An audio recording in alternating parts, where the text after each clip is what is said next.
It's all about humanity. About humanity.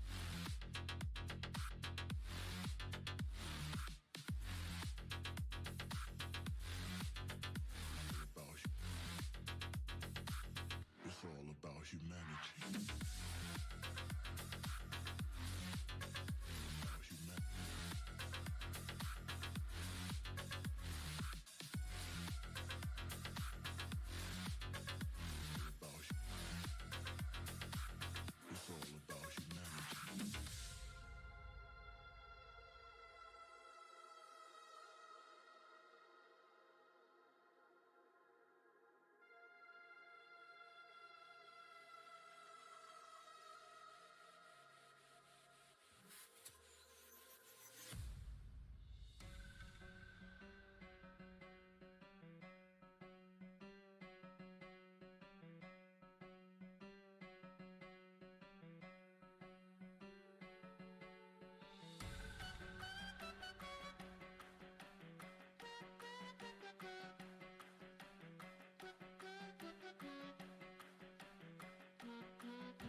Ladies and gentlemen, welcome back here finally to the grand final matchup here for the Shadowverse Asia Championships for 2021. Of course, presented by CTG Ibusijin and Team Mana Surge. This has been one in the making, guys. If you were watching earlier and checked out some of the earlier best of 9 semi-finals, they were absolutely fantastic matches. If you missed out, definitely go back and check the VODs out after you're done here. There's amazing Shadowverse action being played here. Of course, the last major final event leading up to the 2020-2021 World Grand Prix, of course, for Shadowverse as well. Still joined here by myself, Baz, to lock down, I'll say, the desk in quotations now here for the rest of the night. And joining me here on the Graveyard Shift, it's the two strongest lads out of our casters, I guess, here. When I start making jokes about it. One Keo, one Zone lad. Welcome back here to the grand final stage. Going to be an absolute banger between the Rage All Stars and SOA. I know you guys are keen to jump in this one as so much as the same as me as well. We survived the mech portal mirror.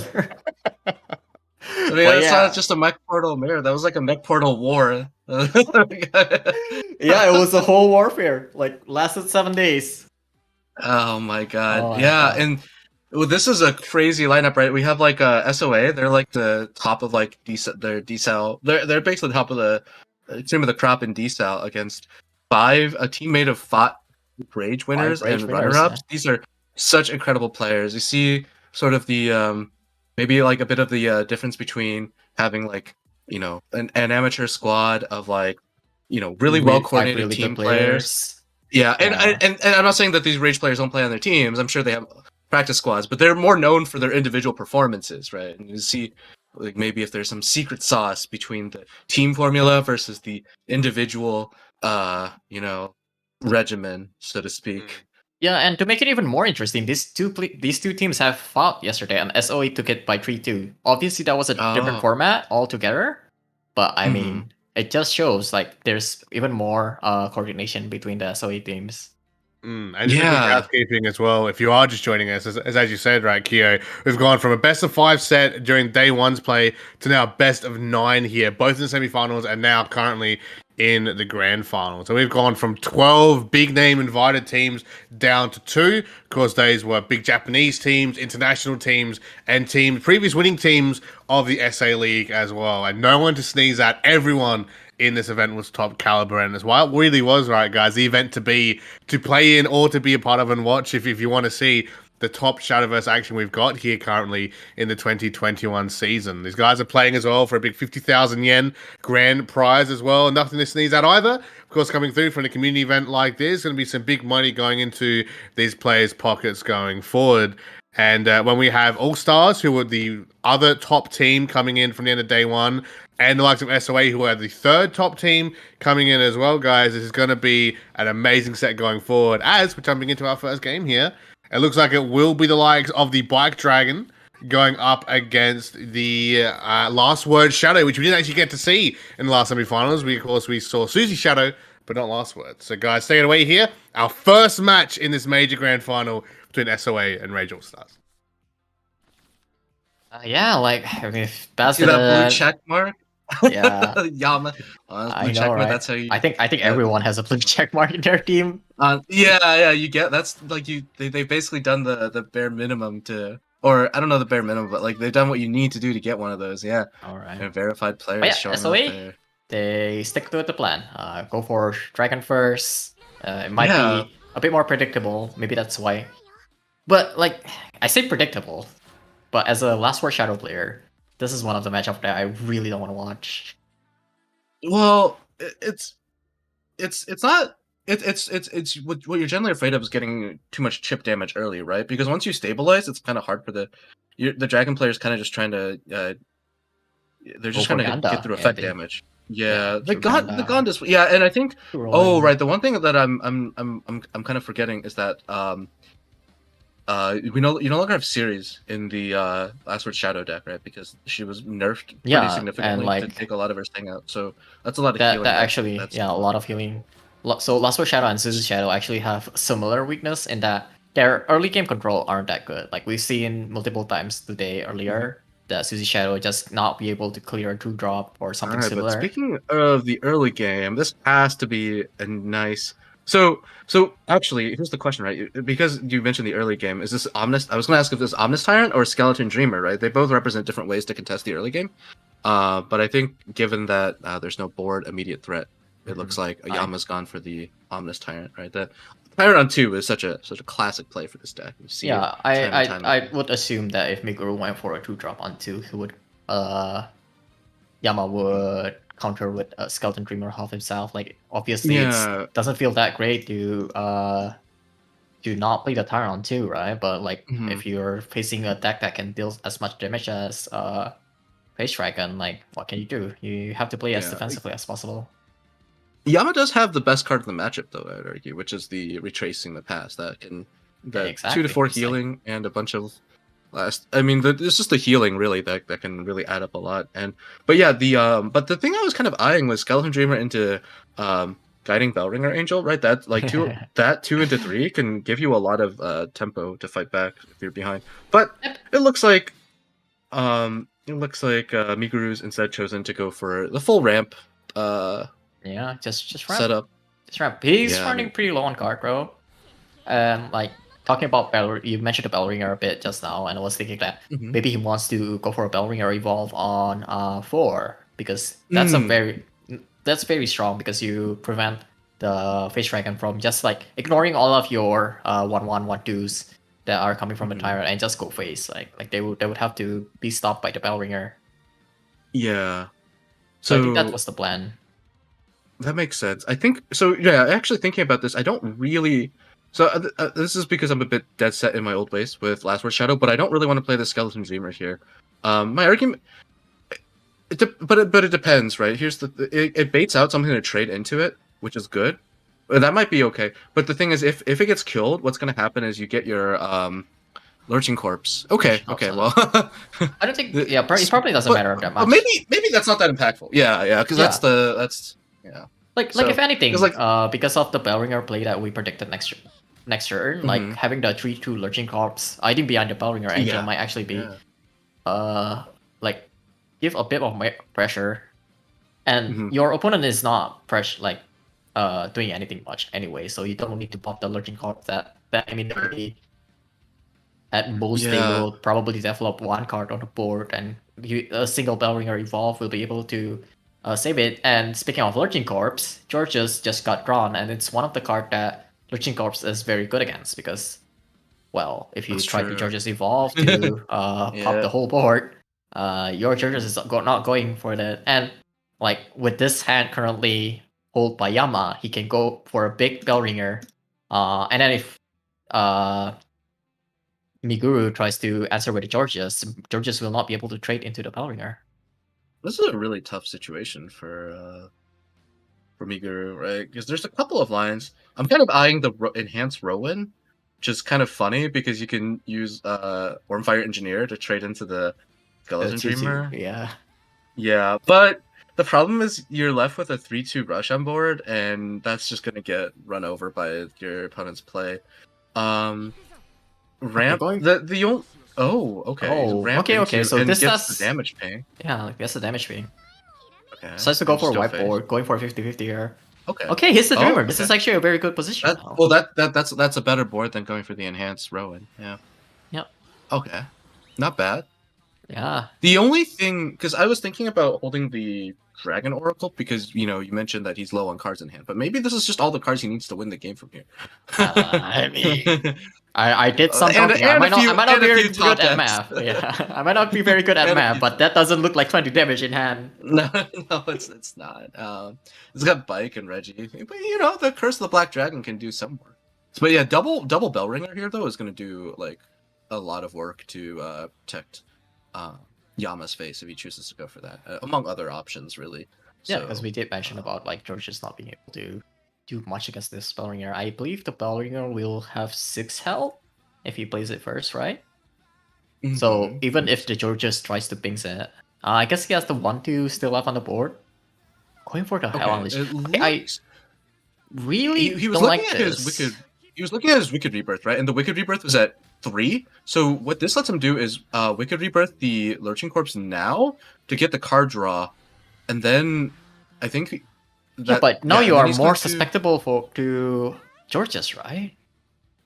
I don't know if he's worried about Georges, because Georges is if Georges evolves, I think he's because he has the bike in play. He has a lot of ways to deal with it, and this retracing is going to undo some of the damage there. So he's more worried about getting stormed out than Georges. Is my understanding. I don't know. It's a weird play. Oh, sure. well, with that top deck, he might not be able to do anything about this Yeah. Georges anymore. Yeah. The Tiamat Omega is going to be a Like, I think his nasty plan punish. was to get the Lurching Corpse back from the rebirth. Like, that would be the best case scenario, because then you don't even need to think about, like, the Georges is still the same position. But he lost the 50-50, got the Skeleton Dreamer, and now Georges seems like a very clean play. Like, he can go Georges Tiamat into set up the bike.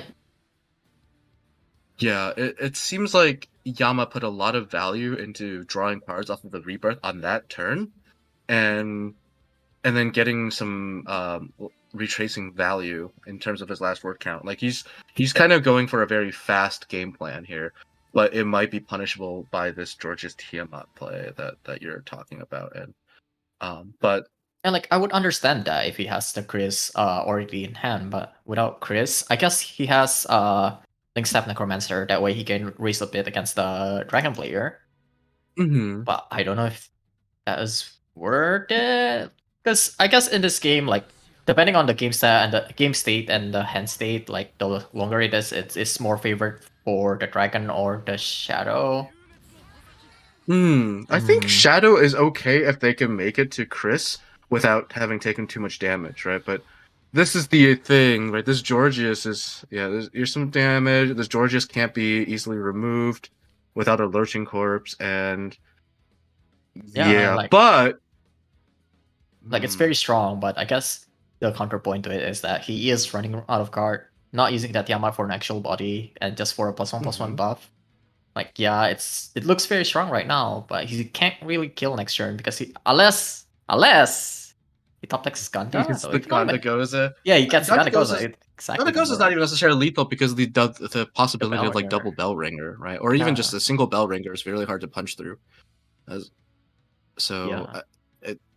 Yama's looking at. I think I'm almost certain Yama's going to play one of the bell ringers this time, but he's probably looking at what else to play alongside her. So the Gatekeeper, for example, seems like a pretty reasonable option. Yeah, but then is it Gatekeeper into bell ringer or bell ringer into Gatekeeper? Probably bell ringer into Gatekeeper, but yeah, Kagero would also not be that bad of a position thing to do right now, because like you want to get the Kagero pop. You are very close to 10 last word, so being able to threaten the damage from Linkstep and Kagero is also very strong. Yeah, that's a good point. I think his highest priority is to probably try to find Chris, because once he has Chris going, it's pretty much only Gandagoza that can threaten him. Okay, so he's going for the double bell ringer here, and he's going to choose to evolve one for card draw to help him dig into cards like Chris. And the good thing about this is that, well, I guess it doesn't. Whoa! No. Wait a minute. No, that doesn't. Go Reggie into Fudo, and then if the Fudo hits, yeah, the Fudo needs to hit the 6/6 it needs to hit the 6/6 twice, right? Yeah, never mind. Yeah.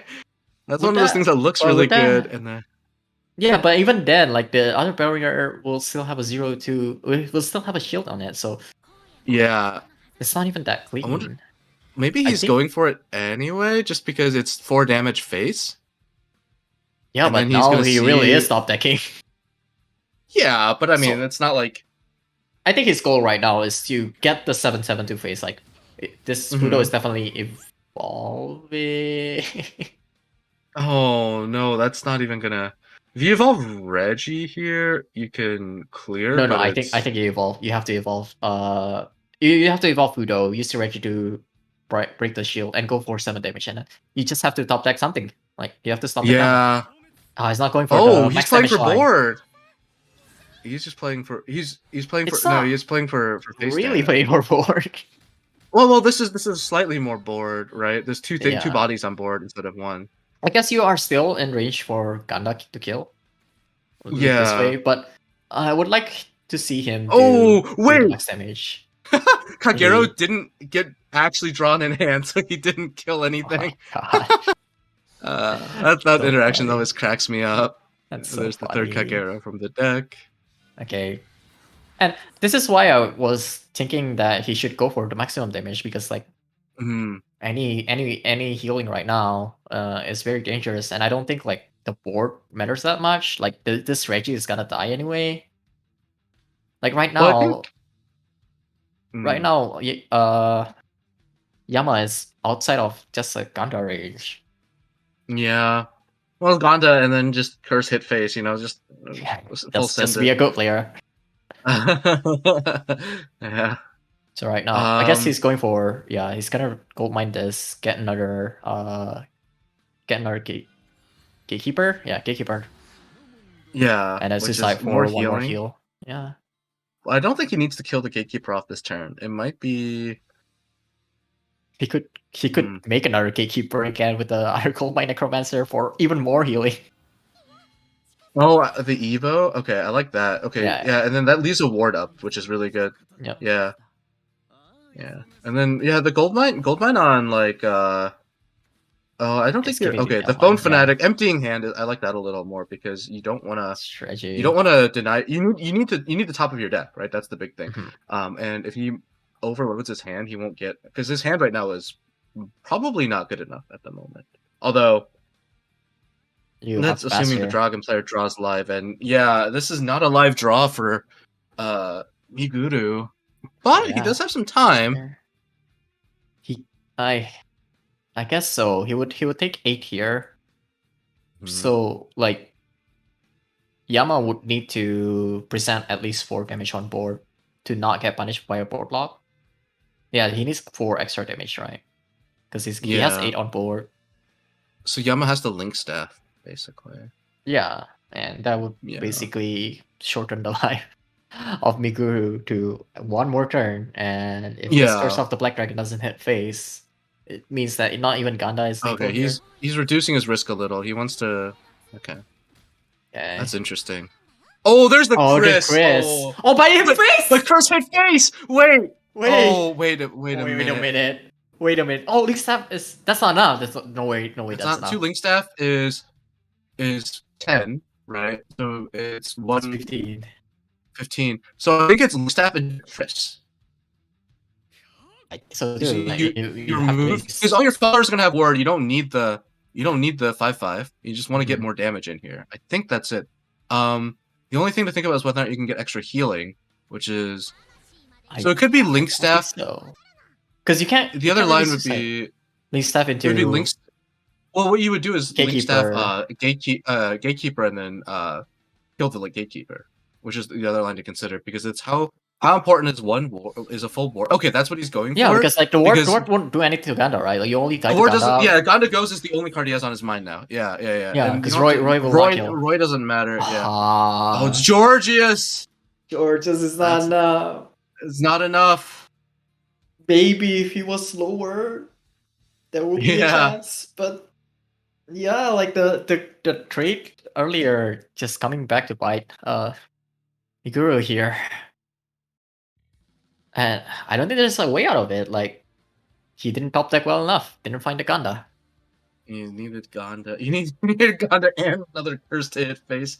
Yeah, there's Yeah, nothing that and, deals like- 9 damage here. And there's no way to board lock this as well. Kagura is also active, so like even if you play this Georges, the Kagura can just suicide to deal even more damage. Yeah.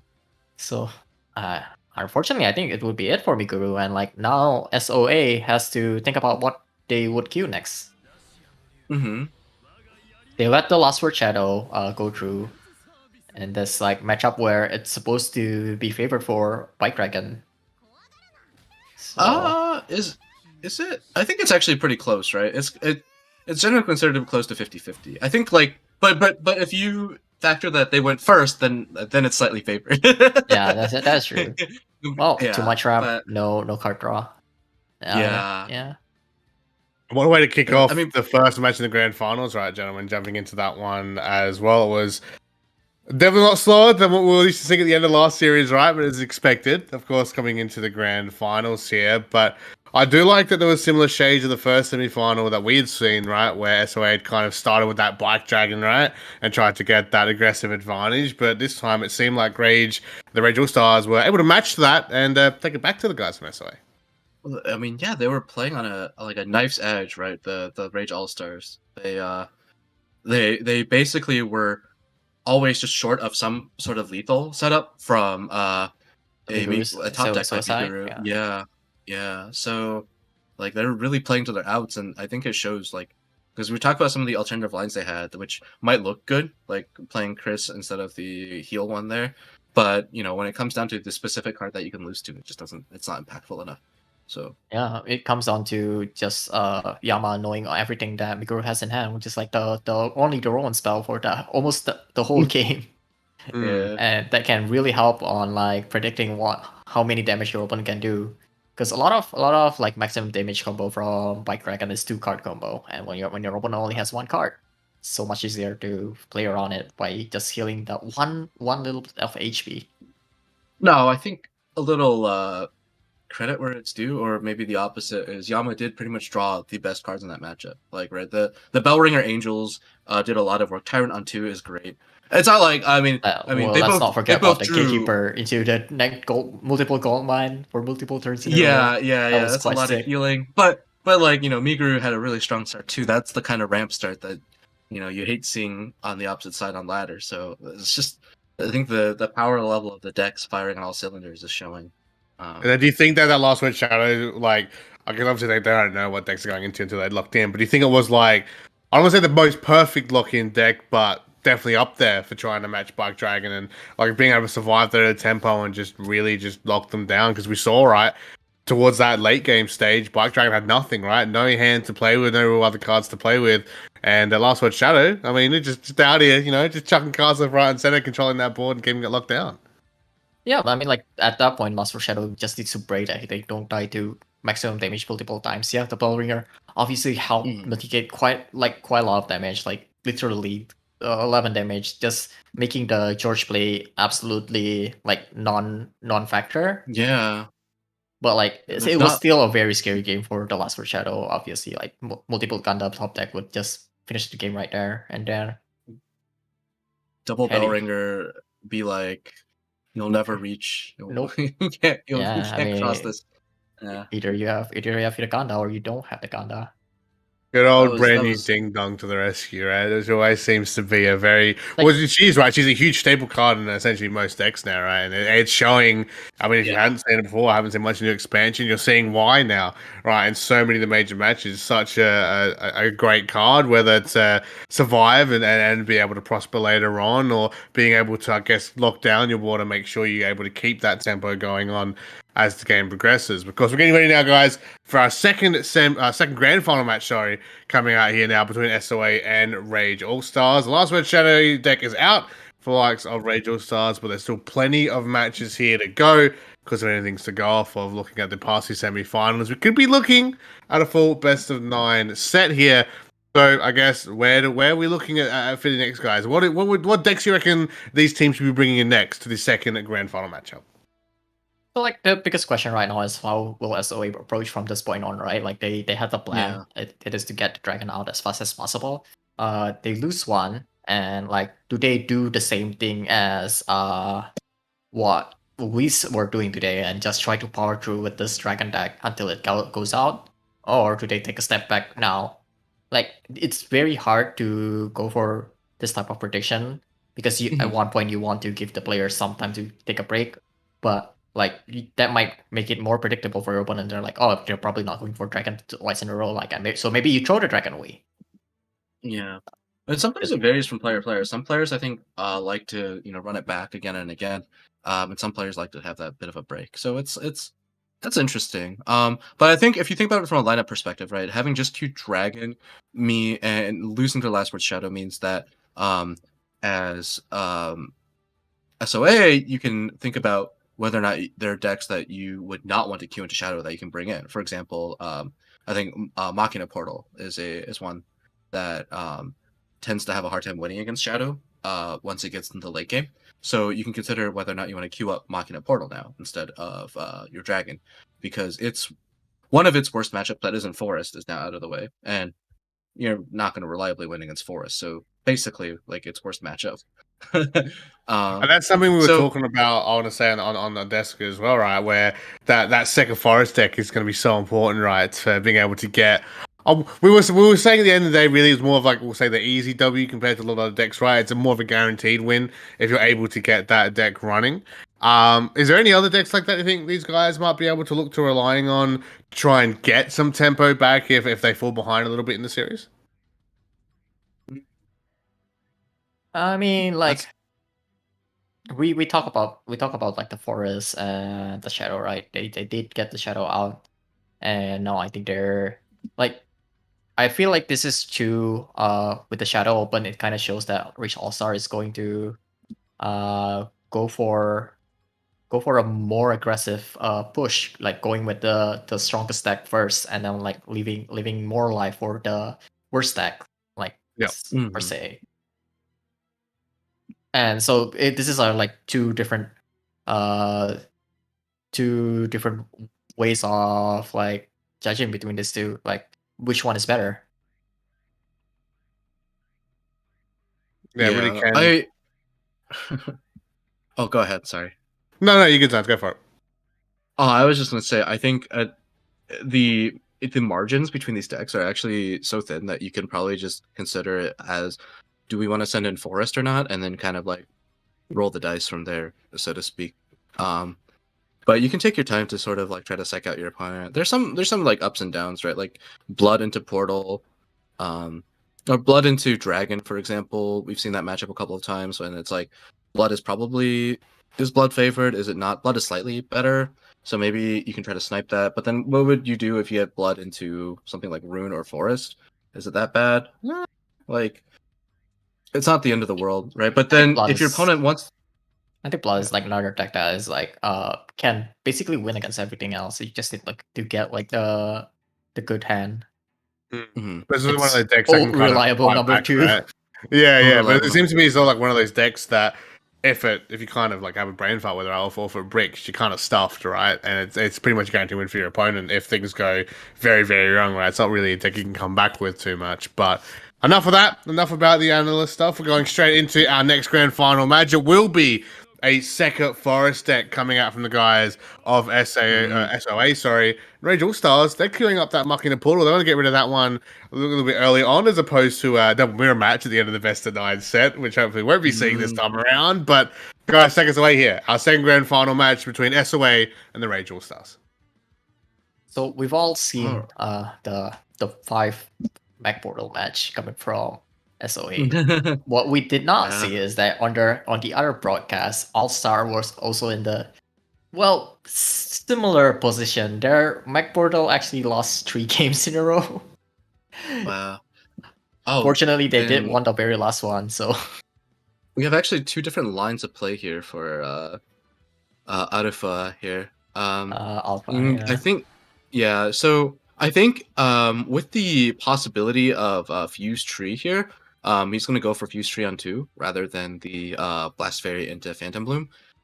It's nice to get the early damage with Phantom Bloom, but you actually it's close to losing if that Phantom Bloom gets traded out by an Enforcer this early on, because there's a lot of ways to set up like 16 damage burst in this matchup that don't require you to get that much chip.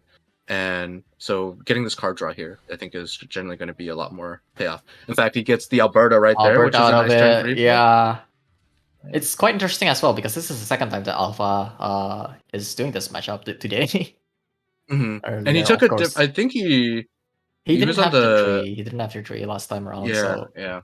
It was a bit more obvious, and like obvious he did not get punished for the Phantom Bloom on 2. No, the Phantom Bloom on 2 was played by not Arufa, but the wait, was it not the Whis player, right? Yeah. I remember it was on bottom side, but SOI was on the top side. Okay. Yeah.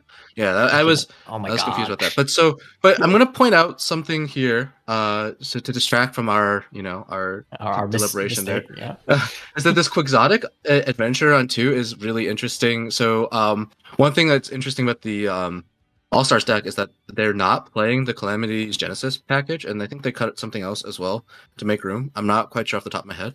But they instead have room for Gizmo Enthusiast and Quixotic and also Vagabond Lizard. So these are some cards that have some synergy with Fudo and Absolute Tolerance. Yeah. And they cut out some of the more defensive aspects of the deck. So I think that's a really cool way of building the deck.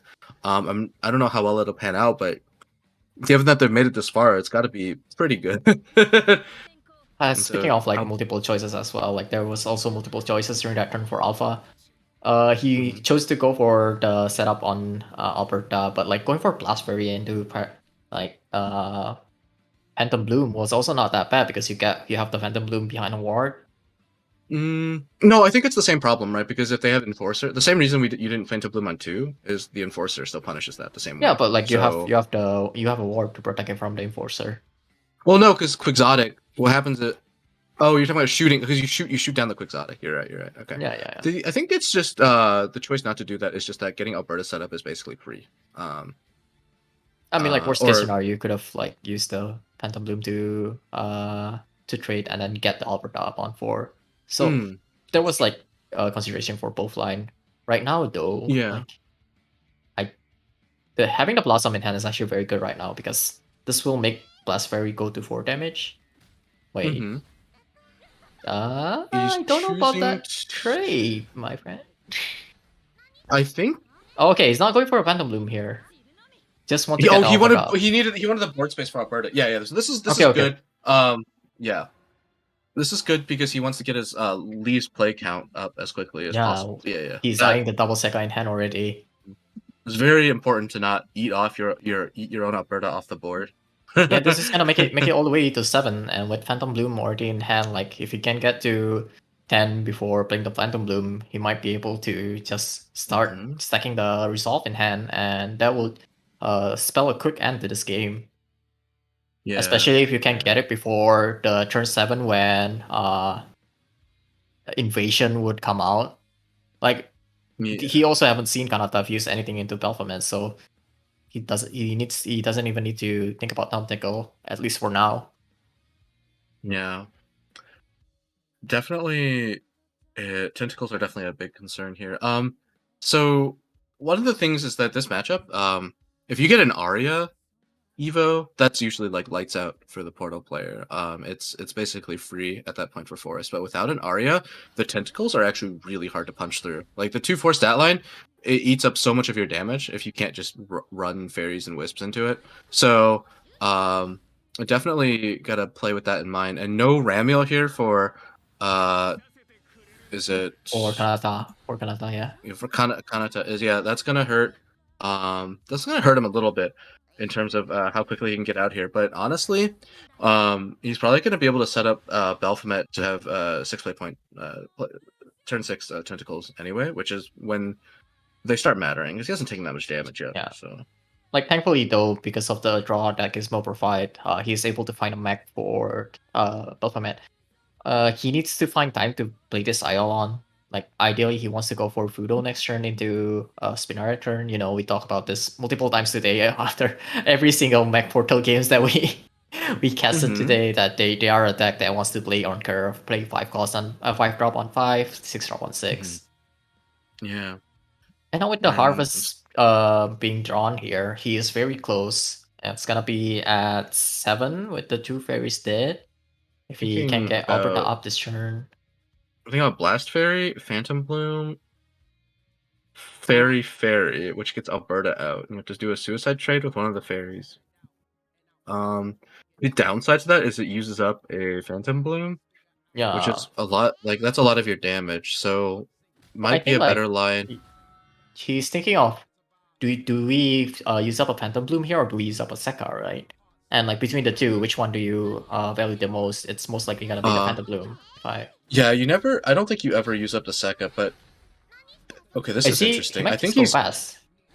He's gonna invoke the Alberta with just fairies and do a trade here because he wants to make sure he draws off the Miracle Harvest and he's saving the Phantom Bloom because it's gonna be like and this will let Phantom Bloom to bounce the Seka and start stacking the Resolve up every single turn. And like having the Resolve, even if it's not to use it to finish the game with Seka, if you draw your Aria later or any cards that can use the evolve. It makes it so much better for you.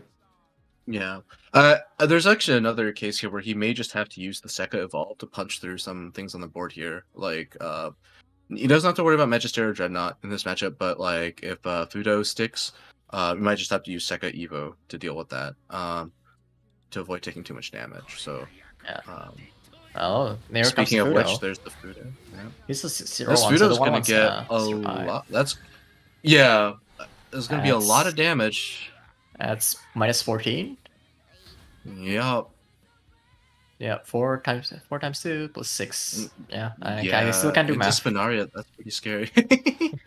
But the Miracle. So now Harvest you're is very scared of tolerance. Tolerance becomes a factor right now. So Mhm. ideally for Alpha here, you want to end on nothing every single turn, but at the same time you want to push damage to face. So now Yeah, he's in a it's- pretty precarious position, I would say. Yeah, I think you start with Miracle Harvest. You just see what you draw, because if you get a bounce that can clear your board. Okay, 2 Shamu Shama. That's interesting. But no zero cost makes it really hard to. No zero cost and no elemental slash is going to make it kind of hard to set something up. Maybe, let's see, you can get Sekka and then a Sekka token. The real struggle here, I think, is that you have to use up a lot of cards in hand to even invoke Alberta again, and then how do you empty your board from there? Maybe maybe you don't. The annoying thing right now, Mm. I think you throw one of the Sekka. I feel like that's the play. You go for Phantom Blue. Yeah, you.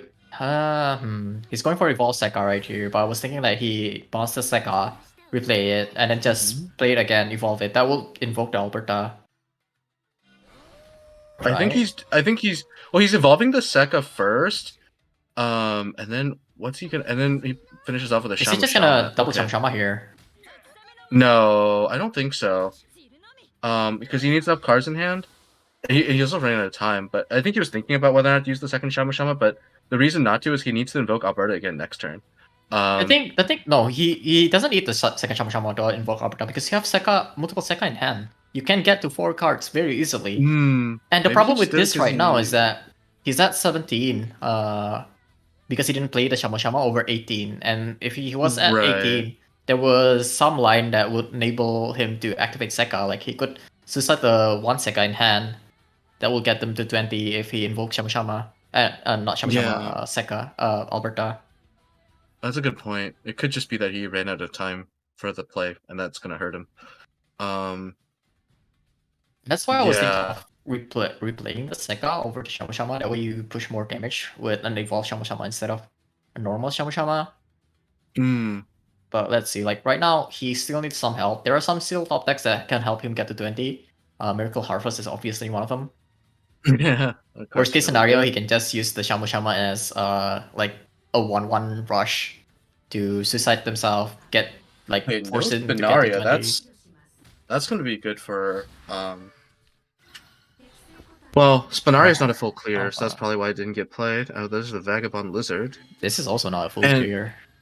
Yeah, and I think it's really good for Alpha.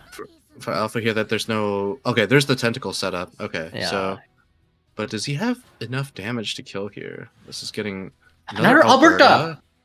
Wait, Okay. he's at Alberta. 16, right? So if he suicide the fairy, that will be 17. Alberta will be Mhm. 18. 18. Shamu Shama will be 19. If he can invoke the Alberta, does he have enough damage though? So Oh, I think this is close. Alberta, Shamu Shama. No, Alberta, Sekka, Shamu Shama, right? I think he's got it. He can play to resolve. I think this should be enough. Right, now you play the Shamu Shama. You use the resolve. Oh, yeah. Okay, you can evolve the fairy. Okay. This is much easier. Yeah, Like, yeah. you don't need to think about Sekka's power. Yeah, Yeah. yeah. But yeah, That's good. okay. Nice play. Wow. That's the way, tying it up. Yeah, and I think that with the impact of not having made a war tentacle is really felt here, because any war tentacle makes this that much harder to pull off. I mean, it was hard but- for him, right? Because he Yeah. drew his second mech like on turn 5 already, and he needs to predict that he has he will draw the next one.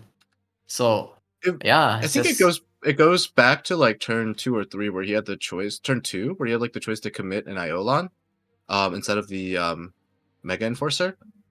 Oh, well, we can talk about that with Baz. Let's welcome back. Yeah, if Baz is back.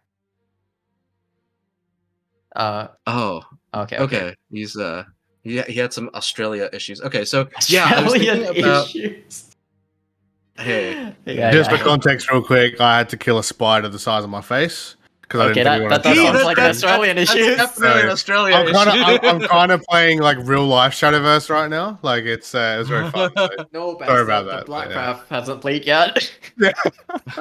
Yeah, I'm dropping Ruin Web Spider, bro. Don't worry. Ruin Web Spider. Yeah, so I was thinking about because he had the Belphomet and the Iolan's remains in his hand for a long time. Kanata did, and so he went for like turn 2 Quixotic, which I think is fine, and to turn 3 Mega Enforcer. Turn 3 Mega Enforcer I thought was really interesting. Like he just went for a board play, but if he had gone for the Iolan remains there, if he prefuse there, he definitely has time to make some tentacles at some point. And I like it's hard to say whether or not that's better than any of the other plays he made. Because I think the main reason to make right, like it's a 4/4 against a forest. Like forest can't really Well, deal with the 4/4 that well. I think the main impetus behind Mega Enforcer is for the card draw to try to find a Ramiel. Right, that's huge. Yeah, can that's get true as well. Yeah. I mean, he was a whole turn behind because he didn't have the Ramiel that game. So that really hurt. Yeah, he you drew could the see, but Spinoria, he but was- not the Ramiel. Yeah. And I really liked how Arufa approached that by like he had a lot of turns to try to get some chip in with the Phantom Bloom, but he you know He held he off. went wide over- on a turn.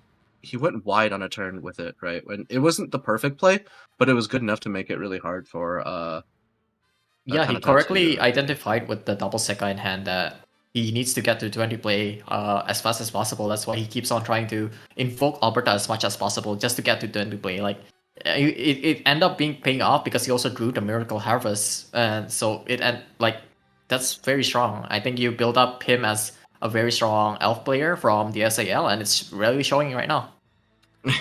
Yeah, us forest specialists. Although I've been taking a bit easy with the forest gameplay since the competitive season's kind of ended for us in the international scene. But once SVO's back on, you can be sure I'm back on that forest grind.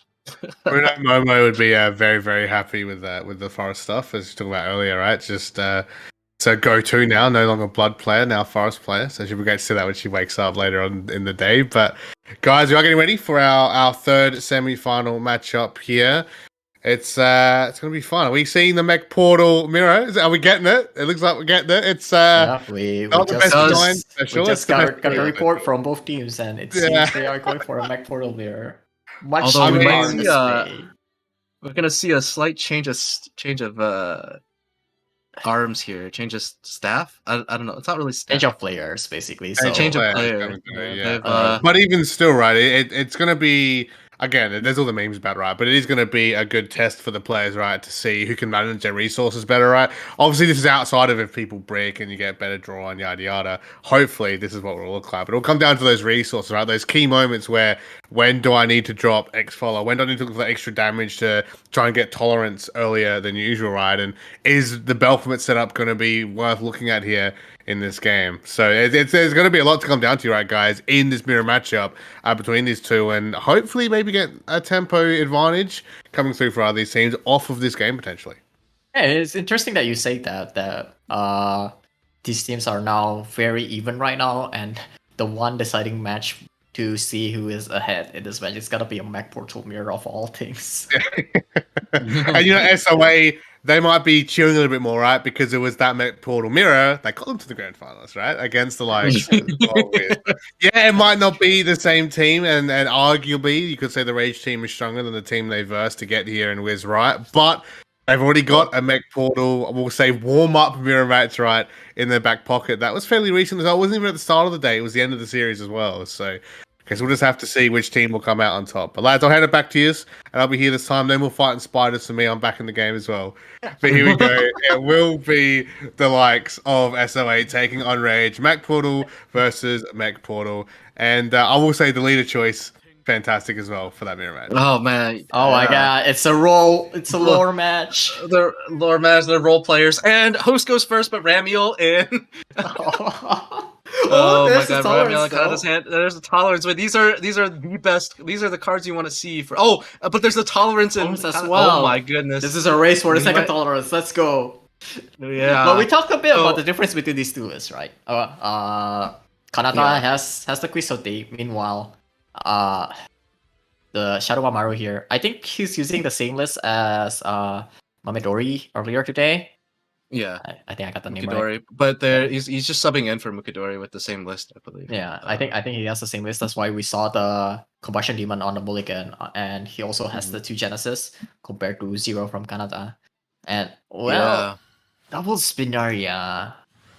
Double Spinaria is interesting because, while you could argue that you have the option to jam one out, Yeah, with but that hand, the issue we're is that talking you're about never boards. gonna cash her in, right? Like your Mhm. opponent's just gonna put wards up or something, and you're like, okay, well, I'm never drawing a card off of this Spinaria. That's kind of sad. And like the argument of playing the Spinaria on 1 is that it discount tolerance by just a little bit, but I mean it would matter. It can matter. I see on turn 2 Yeah. here. So I Let's have the feel like, closest concern. oh, speaking of the Calamity Genesis, I wonder. No, there's no point, right? You just jam out Mega Enforcer here when you have this board advantage. I think. But Yeah, it I mean, is it's an like interesting plus idea. 1. This will beat out the cost I think- Omega, so you get another 2 to the face, another 2 for tolerance. So that's the second tolerance. Oh, a second tolerance. Oh my second goodness. tolerance with Ramiel and Spinaria, double Spinaria in hand especially. This is gaming. This Yeah. can be quite dangerous. This is just gaming. All right. But speaking of this high Calamity's impactful cards that has been drawn today, we haven't seen Baphomet for either one. of Not these yet, players. but that's okay. You don't really need to see Baphomet till later. He That's true. generates a lot of resources, but also he eats up a lot of resources to do that. So Oh. you gotta. He's Never not. mind. Oh, Never mind. speaking. Never mind. Never mind. You were But complaining about. I'm Baphomet, mentioning yeah. this because there is a world where Kanata got to turn 9 first, but did not have both of them. Ah, gotcha. Fair enough. Okay, so it looks like this is going to be a Quixotic and Ramiel turn, but is it Quixotic into Ramiel or the other way around? I don't think What? 4 health and 3 health doesn't actually change that much. I think. But it's 4 versus 5 reduction, and then if you leave the Quixotic, if you leave the steed, that steed goes on your Spinaria. So I think Spinaria, because yeah. it's 3-3. hard to cash in the Spinaria attack anyway, I think you do Quixotic into Ramiel just because it's an extra point of damage now. Oh, but he that can you're actually cashing in. Because he can technically cash in on the Spinaria attack, right? Like with double tolerance in hand, you are actually incentivized to go for a full Spinaria, which is like Storm, Rush, and involves the Spinaria for maximum tolerance. Mhm. That's true. But I think the argument against it would be that your opponent's probably likely to make a board that makes it harder to go for the full Spinaria. And you might have to play for board with the Bane, especially with the Ding Dong in play. Oh, and this is a problem for Shadow Bamaru right here because he can't really clear this Quixote. And while the Bellringer is pretty good, leaving the 2 damage on the board is not that great. And like, does he even play more follower here? Gives even more target for Kanata to trade to. Like,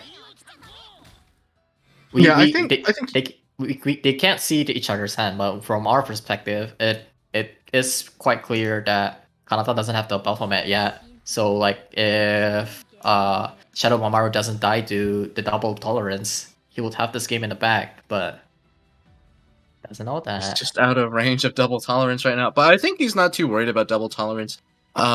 Specifically because it's very hard to you just can't like plan your entire game around it reliably. So he goes for like he's just going for strong boards because you can't just like do nothing the whole game in this matchup as well. And I think like, is this even that easy to clear? Let's see, Mega Enforcer. Okay, so first of all, there's Spinaria. Okay, Spinaria you clears. evolved the ward, yeah. You evolved the ward. Clears. Pretty Okay, so free. that's a clear. But that's 6 plus 3 plus 2. That's 11 damage off the tolerances. That's pretty good. Yeah. But yeah, I think like the issue is let's say Shadow Bamaru makes like a weaker play. The Spinaria is like just as strong, right? Like you're not going to be able to contest the Spinaria board if you make a weak play. So I think you need to make it so that Spinaria isn't just overrunning you on board, especially if it's like Spinaria into Nefarious. Because you look at your own hand, you're like, how do you deal with Spinaria plus Nefarious? So.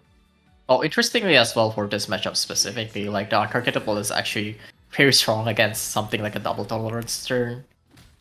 If he can somehow get double, like even one untargetable would be very strong. Like unless tolerance is at 0 and he has another way to clear it, it's not lethal technically. So that's the second tolerance. Oh, and there's a second tolerance now. Arguably, this is on time as well.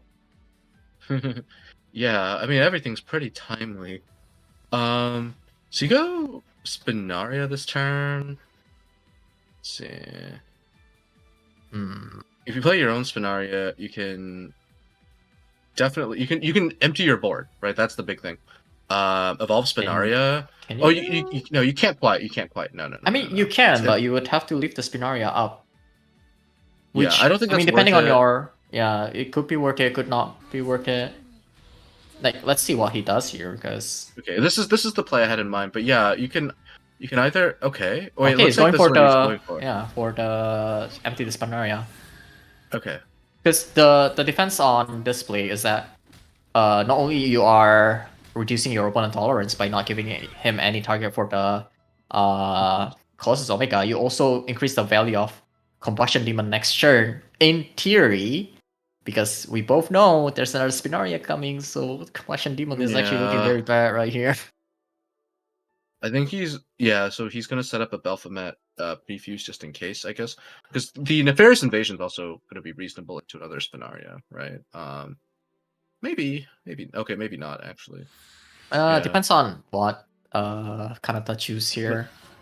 Yeah, so Kanata, I think, yeah, if I'm Kanata, I'm probably choosing something that's good into Nefarious, or might play my own Nefarious Invasion. Okay, let's see. I mean, that's the obvious play, right? But the Nefarious play actually runs directly into Combustion Demon.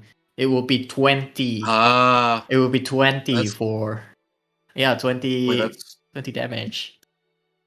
20 damage for tolerance. So like, I think all normal play will just slam the Nefarious Invasion here, but this is open deck list. You have to think about the Combustion Demon in hand.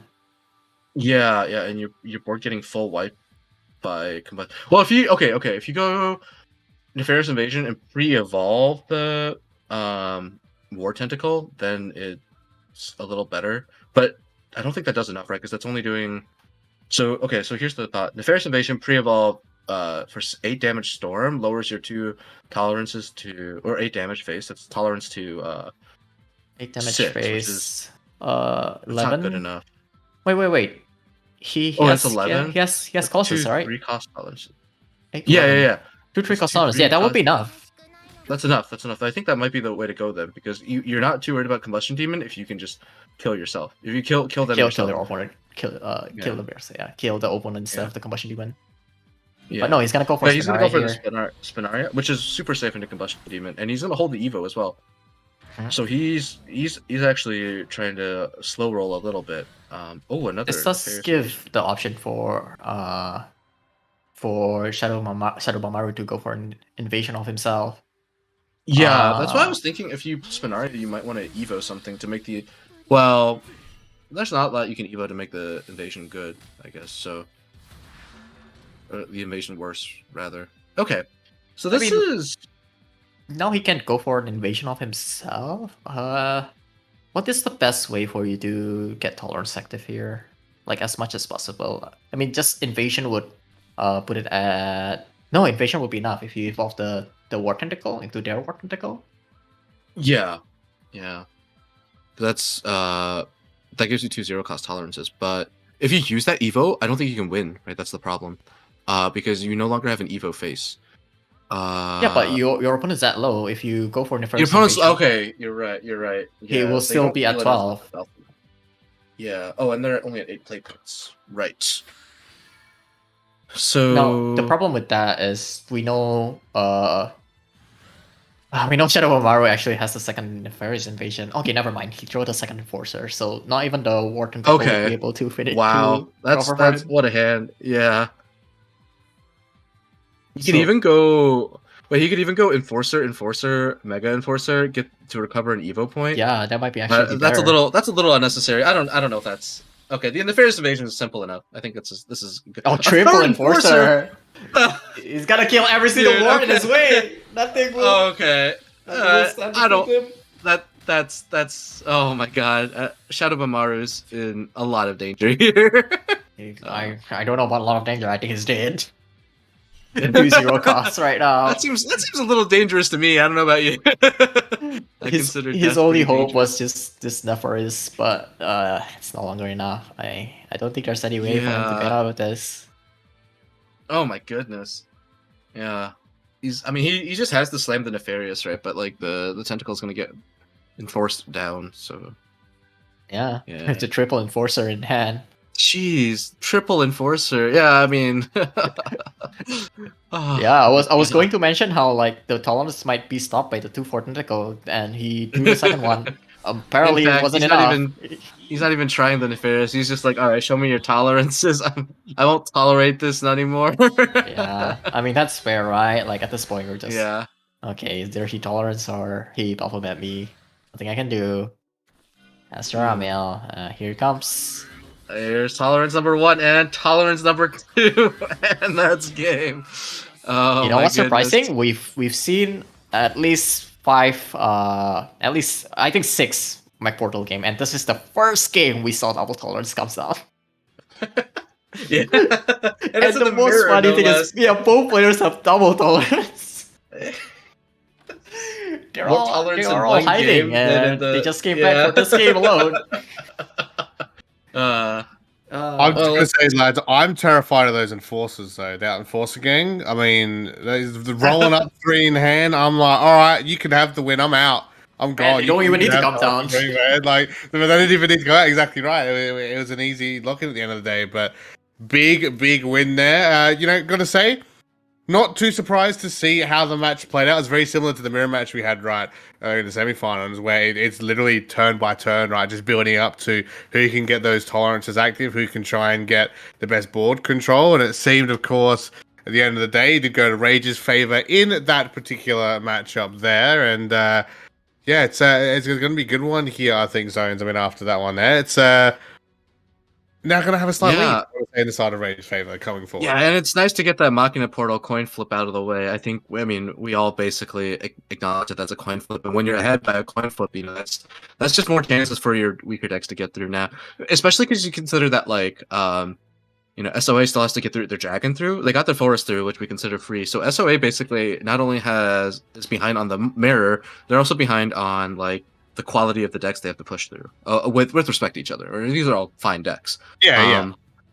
Yeah, and so Rage All Stars is in a commanding position, as they should be. I think. Any of these, either of these teams, could easily be in a commanding position. But I think looking at the pedigree of the players, it's hard not to be a little biased towards them. Yeah, and that's what we've been saying all day as well, though, man. Right? It's like we are. It's not just us; it's the fans as well, and everyone I've talked to leading up to this event. Right, the Rage All Stars team is the team. That's where most of the bets are placed to take the W. They're here in the grand finals. It's not really a surprise. I would expect them to be here now. And when they've got their own Second Forest lined up, ready to go. We've seen some very great Evo Rune decks come out from earlier today, and of course that Wrathblood ready to go, which can be a great matchup really into most of the deck lineups that SOA have left available. It's pretty easy, right, to kind of double down on the likes of Rage All Stars for their lineup. But Kia, I'll ask you here as well, looking at SOA, looking at lineups here, of course. We did see in the first round, of course, of the semi-finals. They won straight away with the Bike Dragon. Of course, they still have that available now, as they weren't able to get that here in the grand finals. Could that maybe even things up once more again, get us to a 2-2 standpoint into the next round? Or should they look towards maybe Suzy Shadow? Because we saw, it was a bit hard with Wiz to get going, but for SOA, they had a pretty good showing with their Suzy Shadow early in the semi-finals. Yeah, unlike Wiz, SOA actually found their Suzy. Yeah, just in time for the Carnunos, and did not break on Grimir multiple times in a row. Yeah. But right now, I think the biggest question for SOA is when do we feel this Bike Dragon? Because I was gonna rest say of these now. decks- I think you have to try to get it through, because it's just gonna like one of the problems with being behind with decks that are a little weaker into the rest of the field, or that you might anticipate being a little weaker into the rest of the field, is that the fewer decks you have you can queue against safely, the harder it is to get those decks through, right? So I think I would send in Dragon or Shadow right now for SOA. I think definitely those are the two decks I have in mind. Like I think Rune we can normally I would try to agree with you here, but the counterpoint to that is because Dragon right now it actually doesn't have that good of a matchup, so maybe you try to put it at the back as much as possible and get your better decks comes out rather than having it go into a matchup that is not favored for him and just losing that life anyway. Well, yeah, but the thing is, if it's not good now, it's not going to get better, right? Yeah, that's true. But I mean, like, it's like the viewpoint, right? It really comes down to where these guys think. Like, I think you're both correct, right? You both have like basically it's like the same argument but different. It's like, do we play it now and get it over and done with, or do we play at the end and get it over and done with? Do we try and get the tempo, get that aggro advantage now, or do we save it for a clutch at the end, right? I can understand obviously both viewpoints. The looks of things, though, they are going to go forward with that Bike Dragon pick, as Migru is here in the lobby, the Bike Dragon player for SOA. So they are going to go ahead, take Zone's favorite advice here, I'd say, and try and get that one out of the way with now. Of course, Rage All-Stars. Do you think they might have expected the Bike Dragon to come out here? Or do you think they might have kind of gone Yorick here, where they might have gone, oh, well, obviously it didn't go right the first round, and because it's a special type of deck, they probably want to hold on to a bit and maybe look towards, maybe to run back with Machine Portal, Machina Portal, or look towards that Suzy Shadow we were just talking about? So we actually know what Rage All Star is going with now. It's Kendama is going in with the Rune. Of course, Kendama he won a Rage with Rune, so that is probably his class, right? Yeah. So I think their lineup point is they see a pattern in the SOA, and that the SOA hasn't really multiple queue the same class. So they're thinking, oh, they're probably not gonna go for Portal again, which means this is about time that we get Rune out when Portal is not a factor. And they choose correctly because it's not Portal. It is, however, Dragon, and this matchup can go both ways depending on her hand. Like I did talk about how Evo Rune has so many healings in their hand, in their deck, but like it is quite slow. So if Bike Dragon can get that pressure early, they might be able to finish the game before Evo Rune can even get to that healing point. I just want to jump in zones before you say anything real quick as well, because I want to highlight that point that Kyo brought up, which is actually a really good point, and you're right there, where Rage have noticed now, like that they're not going to play these decks back to back, and even looking at the last semifinals, right? Looking at the decks they played, they didn't do that at all until they absolutely had to, right? With that Machina Portal at the end, where they had to run that back 4 rounds in a row. So it looks like they do want to try and keep things fresh, maybe keep their players fresh, and not try and put that pressure of like multiple games in a row, right? Especially if they're on a lose streak. So maybe that's something that Rage can poke a stick at with, right? And maybe get an advantage that way as well. And it could be the detriment to SOA. We'll have to wait and see. But we're jumping in now, guys. Our 4th match here in the grand finals. Currently in Rage's favor, 2-1 here so far. We'll be Bike Dragon up against this Evo Rune deck. So lads, take us away here. Our 4th grand final match here for the SACS 2021 event. All right, let me fill you in on this mulligan, Kyo. So Kendama had kept Marie and Fruits of Wisdom here, and he pitched a Guild Assembly for the Guiding Bellringer Angel. What do you think of that? Okay, so keeping Fruit without having like a Iolon or any starter is very iffy. I think Kendama is playing at least multiple robot. So that's why he went for display. Like he might actually go for Marie next turn, but it's probably going to be Bellringer. there's a probably way gonna for him. Bellringer. Yeah, there's a way for him to like high roll Murray into fruit.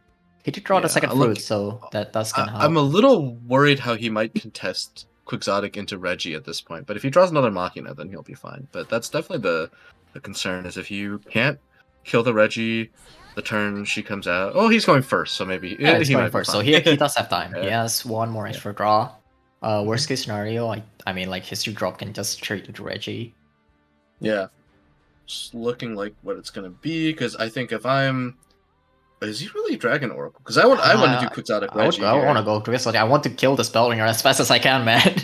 Yeah. The longer that thing And- sticks, especially with this much storm in hand, right? Like, Yeah. and even going for an Oracle here doesn't actually fix your curve at all. Yeah, 'cause- exactly. I don't think Oracle, because what Oracle lets you do is Reggie Tiamat, right? I think that's the payoff. against Which, Rune. against Rune though, yeah, like Marie plus 2 spells just kills it, right? Or there's a lot of things. Yeah, so Quixotic Reggie is the more disciplined play. Yes, I agree. Yeah. I'm just like thinking the about the, why- the one counterpoint to going for Oracle onto is you want to Dragon Newt and start storming by turn 3, but with with the Spellringer on board, that one is just a Yeah. no. It's a no go. Yeah. So getting the Vincent, I think Vincent is way less impactful in this matchup. Ideally, you want to actually find a second Murray here just to get the Vibe Evolve as much as possible. Wait, here's an interesting idea.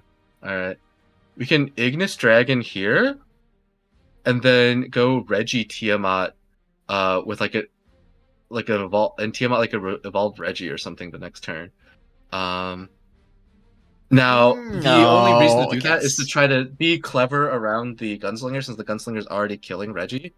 But I think, yeah, the more standard play might be. Because we don't see the Miser on Kentaba's hand right now, but you have to think about that Miser. Like, yeah, if you are that's able gonna to dodge like the double Miser, because you already know the Gunslinger is already on play, so he has a 1 state, so Miser will most likely get 3 spells on him, which like you need to be at 7/7. Like, can you get to 7/7 with this? Okay. Yeah, I don't think so.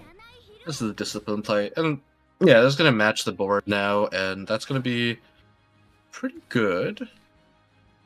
Yeah. Another Gunslinger. You can start I would- stacking up the Mary in hand, but here's the we're going all the way back to the mulligan. The fruit is not doing anything right now. Fruits aren't doing anything. The Marie is kind of hard to activate because Murray the only is, like, spell he whatever, has right? Is the fruit. Well, exactly. Yeah, but it's kind of awkward to play a fruits without getting an evo out of it because it's a lot of tempo lost. So, but I mean, Like yeah, the Murray is not sure. that much of a problem because Murray can be activated anytime, right? It's a 1 mana cost. That's You just play 1 mana out of it, and like most of the time, the turn that Mary comes down, you are able to clear anything on board. Anyway, that's how powerful that card is. But the fruit right Yeah. now, like he needs to find a better way. Like if he top stack a Machina next turn, it would be the best top deck I think he can get. yeah. And this is an Now, interesting hand for Yeah. Miguru. Yeah. Another Reggie. So I feel like you want to save this Reggie for damage if you can, which means we're looking at using Ignis Dragon. Especially And- with Dragon Newt, right? Yeah, so let's say you go Ignis Dragon, Dragon Oracle this turn.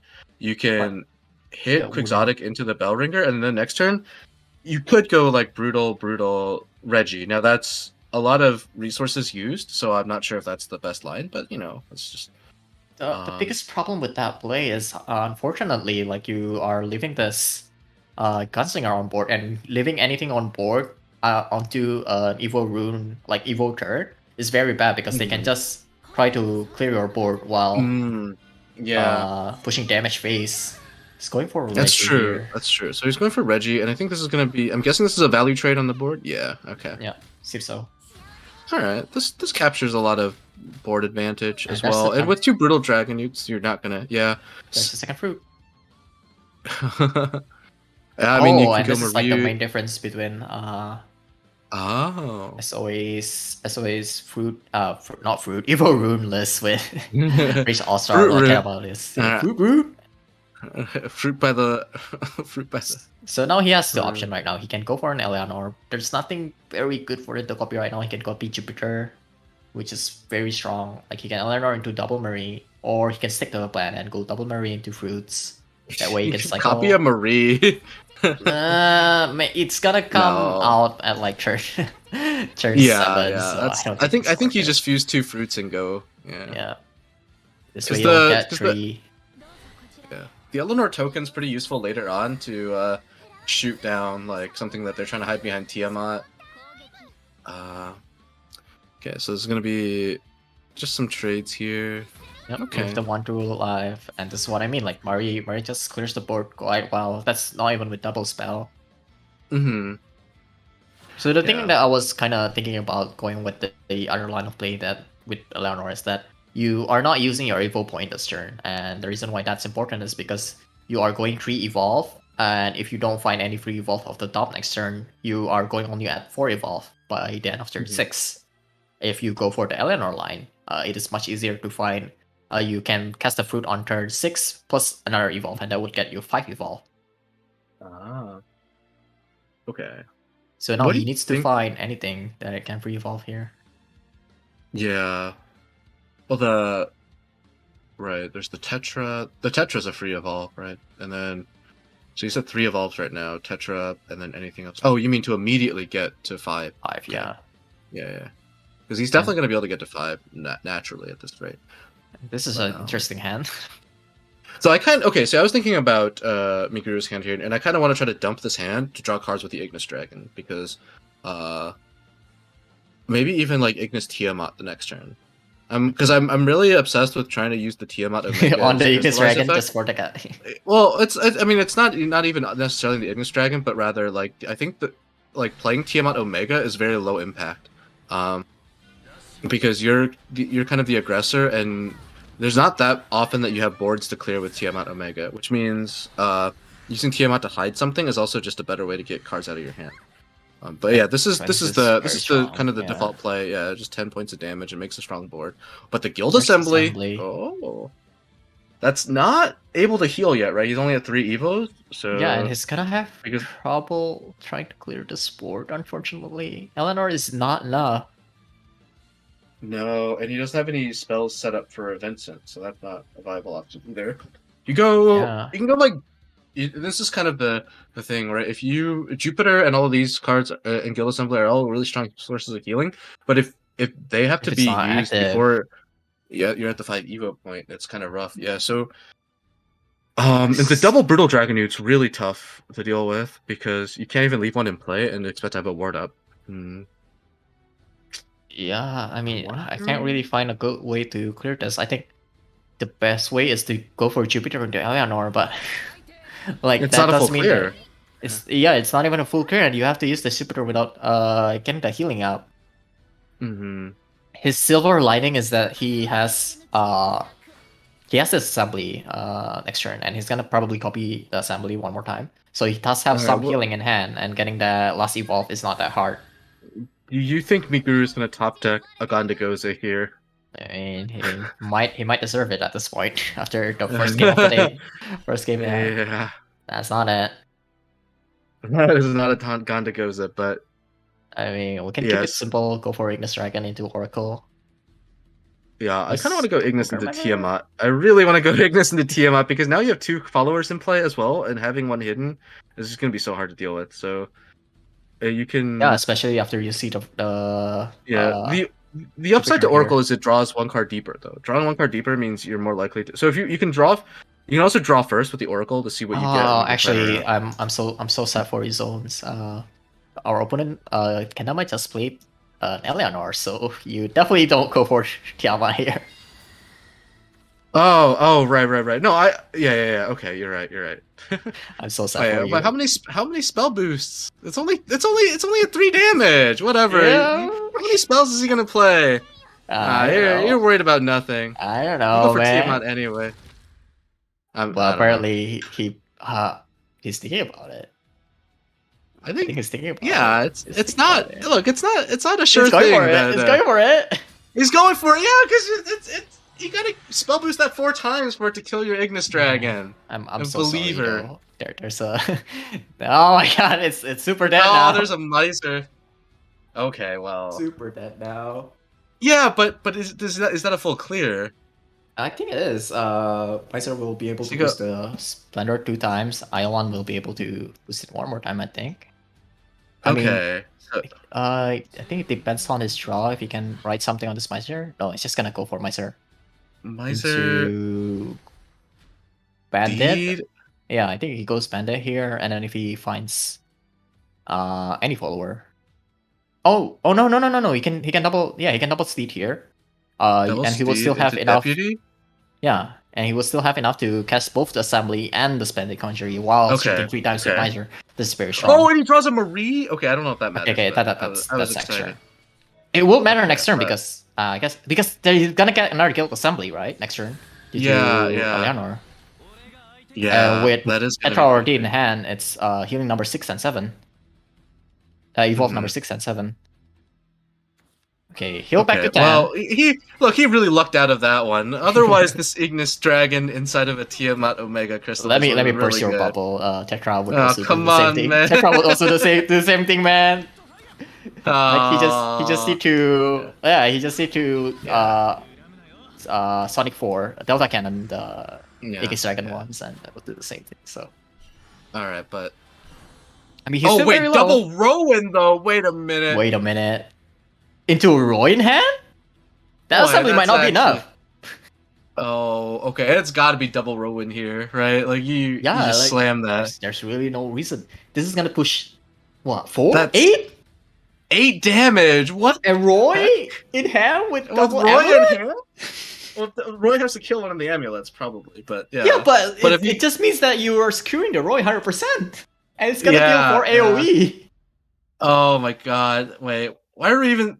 Oh, we're just pretending we have decisions this turn. I see. Yeah. Okay.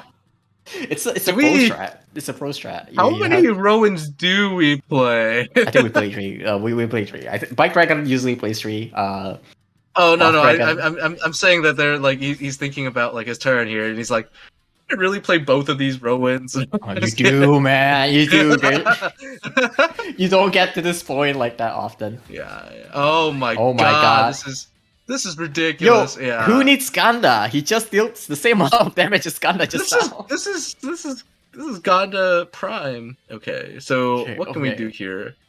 Oh my god. He needs to... How much damage is this Roy doing? 10? It's 4 AoE and then 6 space, right? So it's 10. Yeah, it's 10 into 6 more Into- damage from hand with the It's curse. 6 more damage from hand. That's 16. And when he 16? chooses when he kills one of the spears, it also destroys a random enemy follower, right? So it's even harder to keep a board. Oh my god. Oh, he goes for the Vincent. I think he's just gotta. He's realized that he's got to do something that sets up an offensive play, right? So Yeah, but sadly for him, it's too late. Like, yeah, this Yeah. assembly will be able to buff this board. wait, he did hit 7 evos, so Guild Assembly buffs. Yeah. Yeah, but it will kill one of them, right? Draw another Guild Assembly. Oh, okay. Well, that was. Like, that was what he he can't needed to draw even another heal out of the Rowan range. Yeah, Like the yeah, Roy the range. Roy- right? the Doesn't Roy is even just need to kill the lethal. board. Yeah. That's insane. I've never seen a 10 damage Roy without a crystal tip before. And an I evolve. want to see Like, the. it doesn't even need to I evolve. want to see the Ganda top deck here. Let's see it. Maximum damage. It's not even necessary, but it would be funny. Okay. Okay. And here it comes. This is so Yo, ridiculous. All right. All right. Oh. Oh my god, I'm out of words, man. You That's don't even have to attack for lethal here. All right. Well, Miguru delivers He could on. have actually played both of the spell just for BM. Yeah, and so that SOA gets their dragon through just like that. Oh, wow. And Rage tried to guess it, didn't they? They tried to, I don't want to say suck him out, but tried to match the potential dragon deck with bringing Kendama with the Evo rune. But I'd say it's a big W on SOA's side there, right, guys? They after they were kind of put in that position there, Rage had that all set up, but they were able to turn it on its head and get a huge victory against Rage and against Kendama's rune as well, of all players. Yeah, compared to our last set, at least this time both teams are punching back and forth, and like it's a good thing for us the caster because we don't need to cast the same deck multiple times in a row. I have a Yeah, slot for about 4 matches right before it finally picks Yeah, up. if I have to see another Baphomet today, well, I would have to see at least one more Baphomet today. So Yeah, there's one more. I don't know what There's I'm one saying more. anymore. But yeah, guys, Uh, how do you think? Do you think that match could have gone any different there? Because obviously the Black Dragon was on point, I want to say, from the get go. But from the Evo Rune side of things, was there maybe a different play style with the cards available, knowing like hindsight 2020, right? That could have gone different and maybe changed this matchup, or was it just unfortunately not having the cards to match up to likes of Black Dragon? Because we know as all right, if Black Dragon get going in that early game and get themselves really set up, they've pretty much taken it from the get go. I think it comes back to that mulligan we were discussing, right, with the fruits of wisdom that was in Kendama's hand that he kept, and it pretty much didn't see any play until turn 5. And what that ended up resulting in was, and I wanted to point this out, was that even on turn 5, even though Kendama hit 3 evos with triggered evos alone, he didn't have the ability to spin a manual evo, right, and that put him basically behind his evo plan. While it's definitely a little high roll to be able to play Jupiter for 5 evos on turn 6, having that available on turn 7 would have probably made a pretty big difference. And he ultimately had to play Jupiter without getting healing off of Jupiter, right? And didn't have the option to set up any kind of good healing. And that just put him in a it didn't, that on its own wasn't too bad, but what it did was it gave Miguru a lot of time to draw into the more inevitable win conditions, and that's kind of closed the deal. So, And on the other side, like we've seen basically the other side of the coin for Bike Dragon. Like sometimes they run out of resource and sometimes they deal so much damage that none of your healing actually matters. Like maybe he could have gotten the Jupiter healing, but in the face of double Ruin and Roy, maybe he can just power through it. yeah, Yeah, and there's a bit of a contrast difference, right? When we're looking at the previous semifinals, where we're looking at not just Evo, but some of these decks that have an Evo package, right?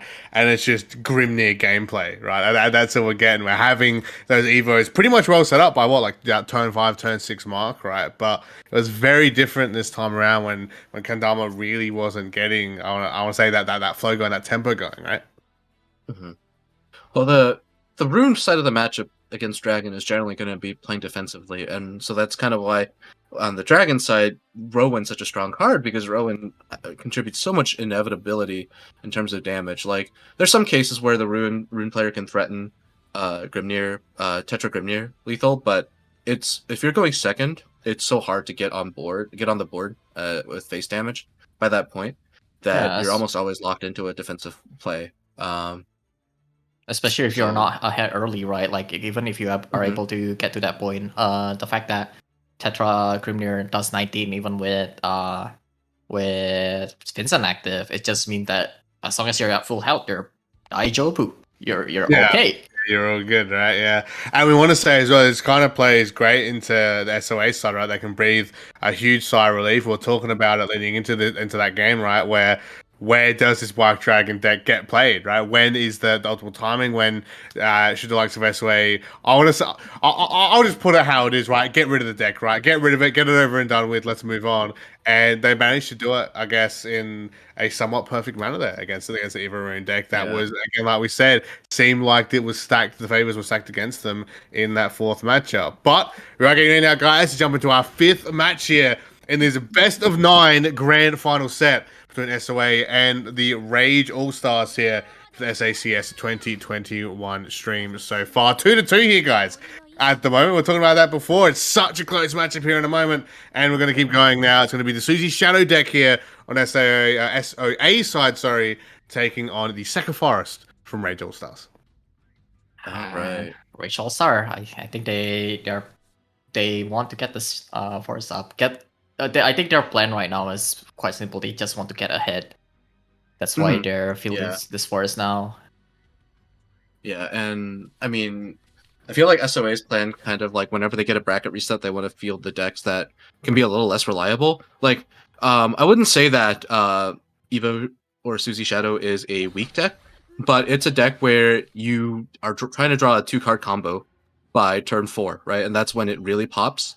And if you don't get that, it is on the weaker side. So I think their plan involves getting more chances at getting the pop off with this Shadow deck, which is why they want to queue it after the reset. Is this the third time today that we saw an forest player go first into Phantom Bloom on Yeah, 2? this is Phantom Bloom for sure because I think the Tree of Wonders is just better next turn. Yeah, You have the option to Blast Fairy Tree of Wonders, which is just like such a ridiculous tempo advantage. exactly. Like any 2/2 that Kiruka decides to play right now. The Would not only matter two at drop all. the only two drop that prevents damage, doesn't even survive it, is Guiding Bellringer Angel. Yeah, well, I mean, like it survived 3 damage, but you're not contesting anything on board. yeah, yeah.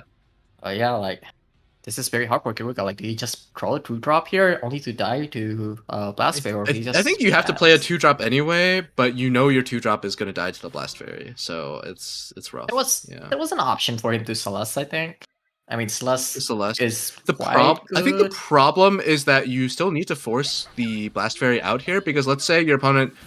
So let's say it's Alberta instead, right? That Alberta just goes face instead of trading, and then you get punished because the Blast Fairy doesn't get used still. Or like Raccoon Enchanter is another punish. So there's a lot of punishes for that that you just can't afford to let happen. So you just have to play the. But yeah, this game is like I don't want to sound fatalistic, but this is looking over already. This is Evolve Shadow, not a deck that can heal a lot, and being put at 14 by turn 3 is not a very good position.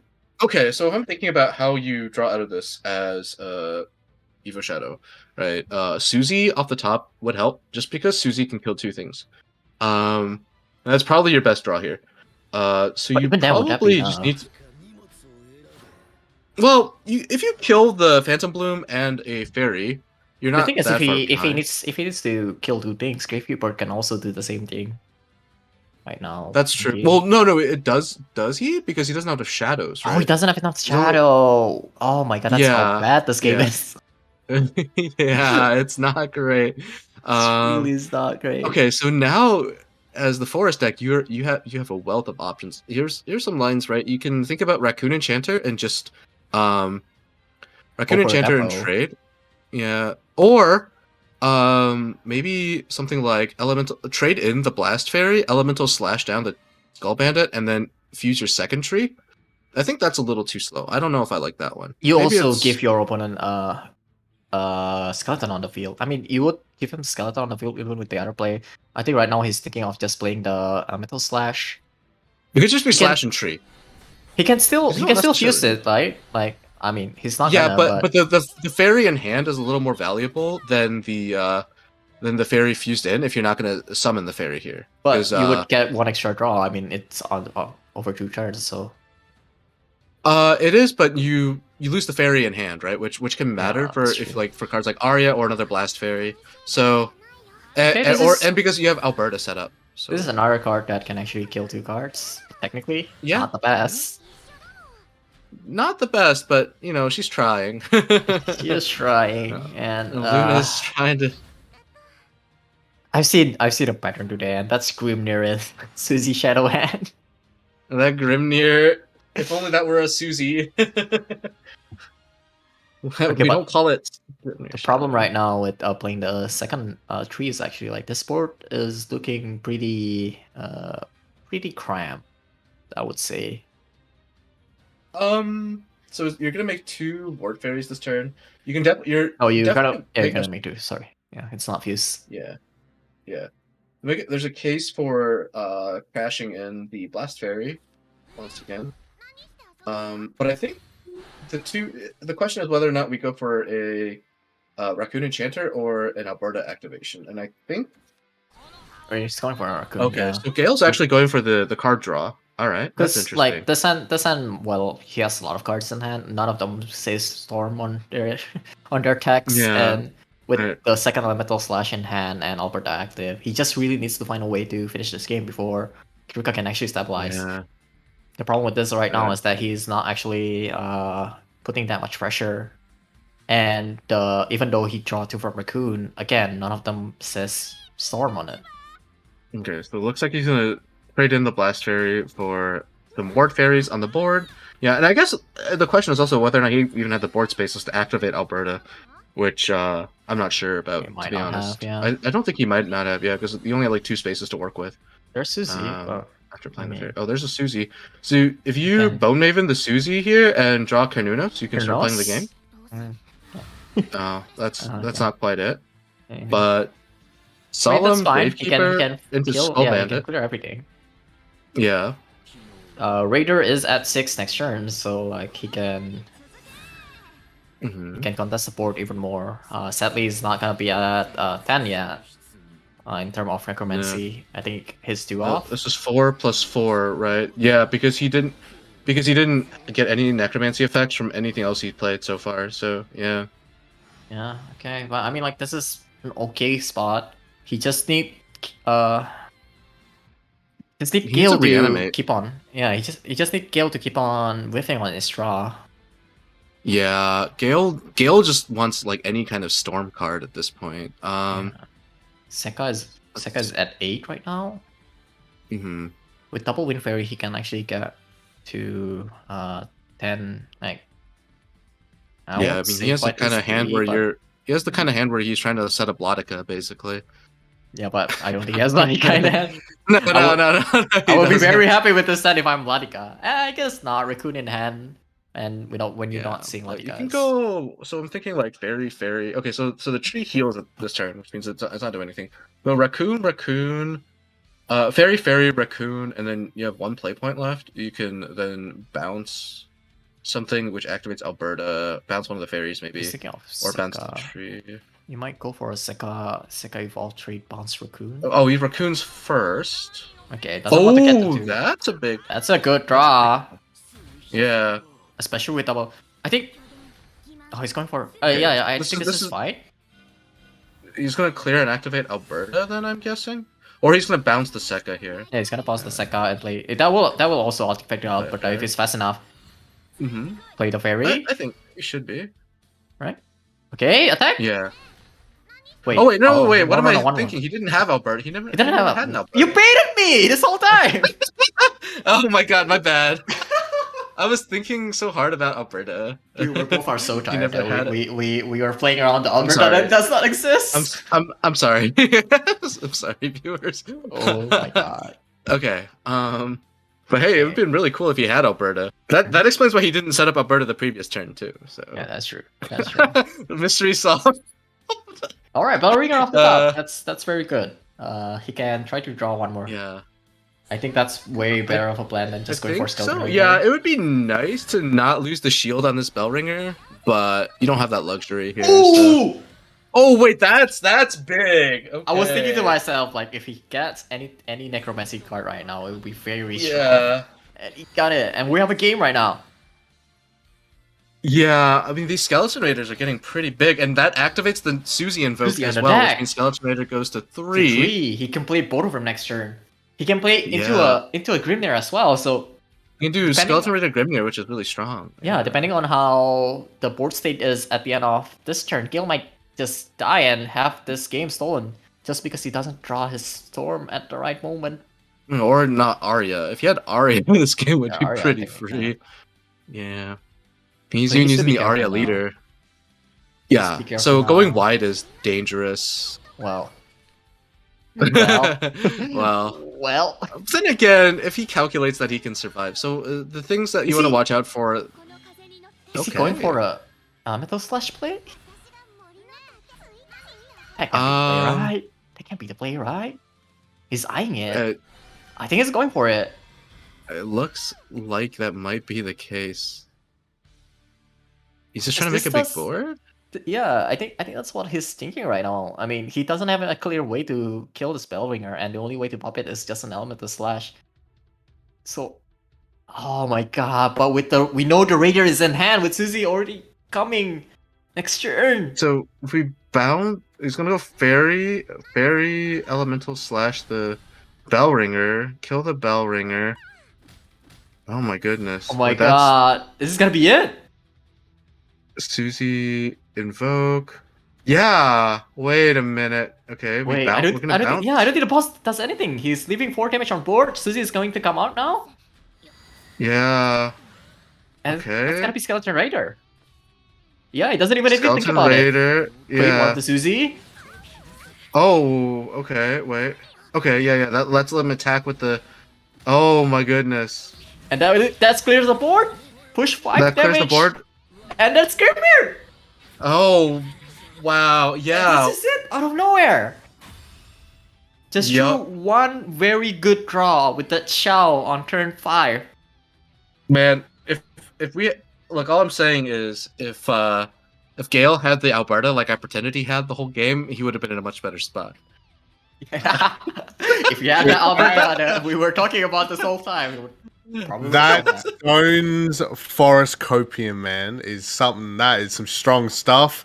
I want some of that, man. I'll put in an order later to get a handle of that. But what was meant to be, right, the Someone told lifeline, Momo. yeah, the lifeline deck, the lifeline win, right, for Rage and to get that tempo back and take the 3-2, just flipped on its head. And we now have SOA, who have now gone 2 wins in a row now with that Susie Shadow deck there, getting a big win against the Secca Forest, which was very surprising as well, guys, right? Because when we saw at the beginning of the match, right, and how aggressive the All Stars player was, and it You sure kind that of was Secca Forest? Because from the beginning. Are you sure that was Secca Forest? That hand looked like a Latica hand. Yeah, I just call I fairies, don't know, man. man. I saw a Thousand Sekka in there. fairies, man. Yeah. I know. I was making a bad joke. Okay. He's having a bit of fun. It's all good. But all jokes aside, though, guys, looking at what that one there, like, did things literally just crumble and go wrong because we just had, essentially bricking coming out from the All Stars player, or was it just the SOA player being able to, I'll say, stay calm during that early game aggression and be able to, I'll say, survive the onslaught, still build up that pressure, still build up what he needs to do, and obviously finish with the good old Grimnir gameplay finish. I think it's a combination of Gale just whiffing draws after draws. Like he need more Storm to just keep on the pressure. Like he can't even like make a big board that doesn't get answered. So it gives time for Kiruka to stabilize more and lead to a very miraculous top deck that Shao just completely changes thing and leading to that like very important game killing decision. Game killing. Game winning. Game winning. Game There deciding. we go. Game Words are hard. uninstalling potentially from Yeah. the Rachel So- Star side after that. So the only thing I'm looking back at thinking about what Gale could have done, and he had a lot of bounces and a Shamu Shama, right? Like basically he needed to assemble some combination of like bounces, storm damage, and using his buffs. Obviously if he has an Alberta, just dropping that, it's a lot easier to make the elemental slash convert to damage. But with the Shamu Shama in hand, I think he needed to try to find a line where he uses wisps from the fairy sluggers earlier. It gets his wisps from the fairy sluggers earlier, and then tries to use those to get sort of play like Rhinoceros style with the Shamu Shamas with all the bounces that he had. Ultimately, I don't think he ever drew enough to win the game after like turn 5 or 6 from Shadow.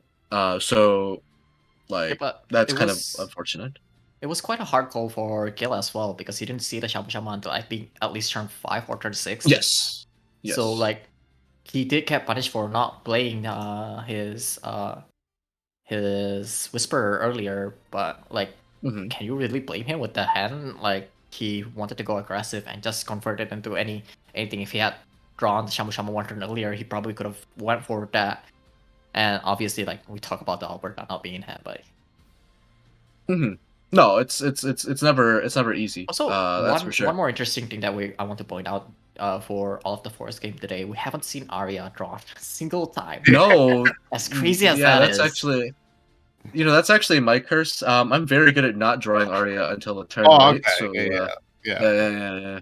Part of the copium Yeah. package, I think. We just don't get Aria. But even I still love Forest, even though that happens. So that's just Yeah, I mean, like it did win 2 games even without Arya. I think 2 to 3 Yeah. games. I lost track of it at this point. I but, will say I feel like that's like is the Forest curse the best way to put it? I swear anytime we see Stream Forest games, there's always some major card component, some major engine component.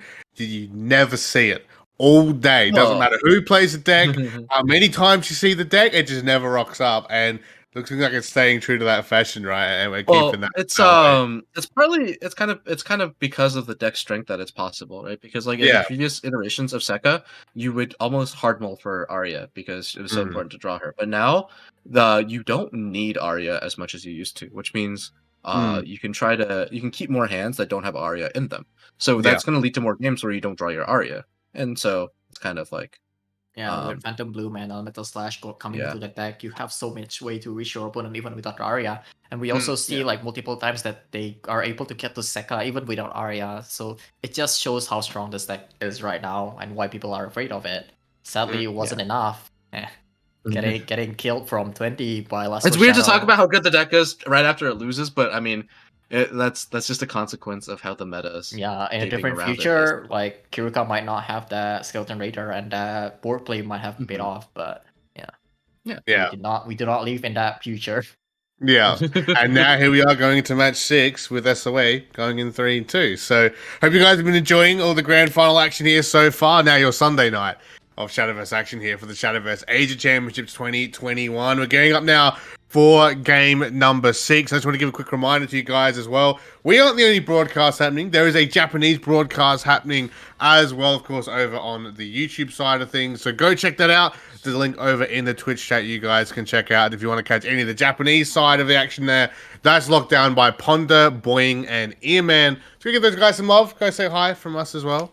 And I hope you guys are enjoying the night here so far. But we're getting ready now. It will be mucking a portal because, Kyo doesn't want to see it. So now he gets it. Up against the likes of Wrath of Blood coming out here as well. So, gentlemen, taking away here. SOA looking to potentially make it to a series point after this game if they can take it out. How about with this Blood Hand, by the way? As we jump right into it. It's got Urias, it's got some other cards. I mean, Bloodsucker. Bracery Claw is okay, not the best, but I'm sure we can draw something good here. Or maybe another Razor. Those are not it. Diva is the card that you don't want to draw first. Yeah, let's do some math here. If you Razor Claw just for the Wrath count, you go to 2, 3, 4 from Bloodsucker. And then on turn 4, you need to hit 3 triggers, which is you probably need to get 2 multiple one-drop in your next few draw. So I'm not sure if it's worth playing the Razor Claw here because you need to hit multiple 1-drops, and that's just to activate Wrath, which all that does for this hand is give you a card from Urias. So maybe you chill for a bit because you're going to play Urias and you can slow roll the Wrath a little bit. If you play Urias on 5 with the Bloodsucker that is going to get played next turn, it will put him at 5, so he would still need 2 more. I mean, I think I'm okay with risking the Razor Claw here. You don't actually lose that much out of it because Urias is going to feel your hand anyway. So you don't really care about an advantage. There's actually some incentive to completely emptying your hand for Urias, right? Because then you don't discard as many cards to Horrible Knight. But the downside is if one of those cards is really good, you're discarding one of the best cards in your deck for Horrible Knight. Instead of Razor Claw, right? So yeah. It's a tough choice. Like he can go for a Razor Claw here and bet on drawing the multiple. Well, the big downside to Razor Claw is that it isn't even the fact that you're taking 2 damage from it. It's that this damage is very likely to get healed off by like a Ward Tentacle or Portal's got a decent amount of healing. I mean, Tentacles. Then again, those Tentacles aren't free. They cost 3 play points and resources in hand. So maybe like when it comes back full circle, it's okay. We actually haven't seen that many Tentacle Fuse this whole day actually. Like it has always been Nefarious and Spinaria for the healing. That's interesting. I learned from. Oh, and the second Urias, that's gonna make things a little better. Okay. I swear, every time I played a best of 9, I always saw the double Urias for whatever reason. Every time I play against this deck, any tournament, any competitive setting, I face the double Urias. It's never won. Always do. But I had a comment on the Tentacle Fuses, and it's like I practiced a lot against earlier versions of Machina Portal against Potwasher to prepare for previous metas. And he was making the comment that like in a lot of matchups he doesn't feel like he's pressured to make a lot of fusions.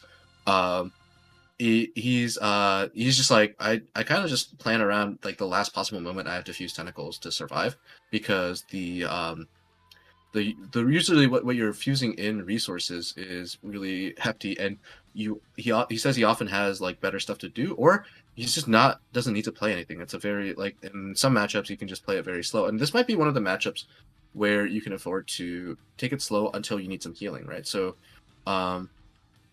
So Yeah, like in this it's particular interesting situation, that you mentioned this because we've seen the whole day that all of these players, very high caliber players, they're not fusing Baphomet until the very last time, and like the good thing about that is that you are concealing information for your opponent. Like your opponent is not gonna play around Baphomet because they haven't seen the Baphomet yet. well, okay, so I don't know if that's true because it's very hard to fully conceal information on Baphomet, right? The way Baphomet is Yeah. designed, you can't make a tentacle before your opponent knows that he's in your hand. So then the only thing to whether or not someone's planning around is the turn 9. And generally you assume your opponent has a turn 9 Baphomet even if they haven't shown you anything. So I think there is some value in concealing information, but I feel like that value is a little bit Overrated. it's a little bit overhyped up, right? Because Yeah.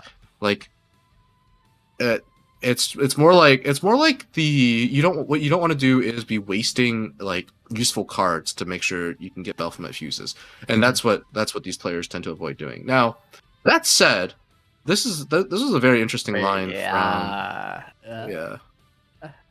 I mean, Because he can kill the Bellringer with Arcane Wolf.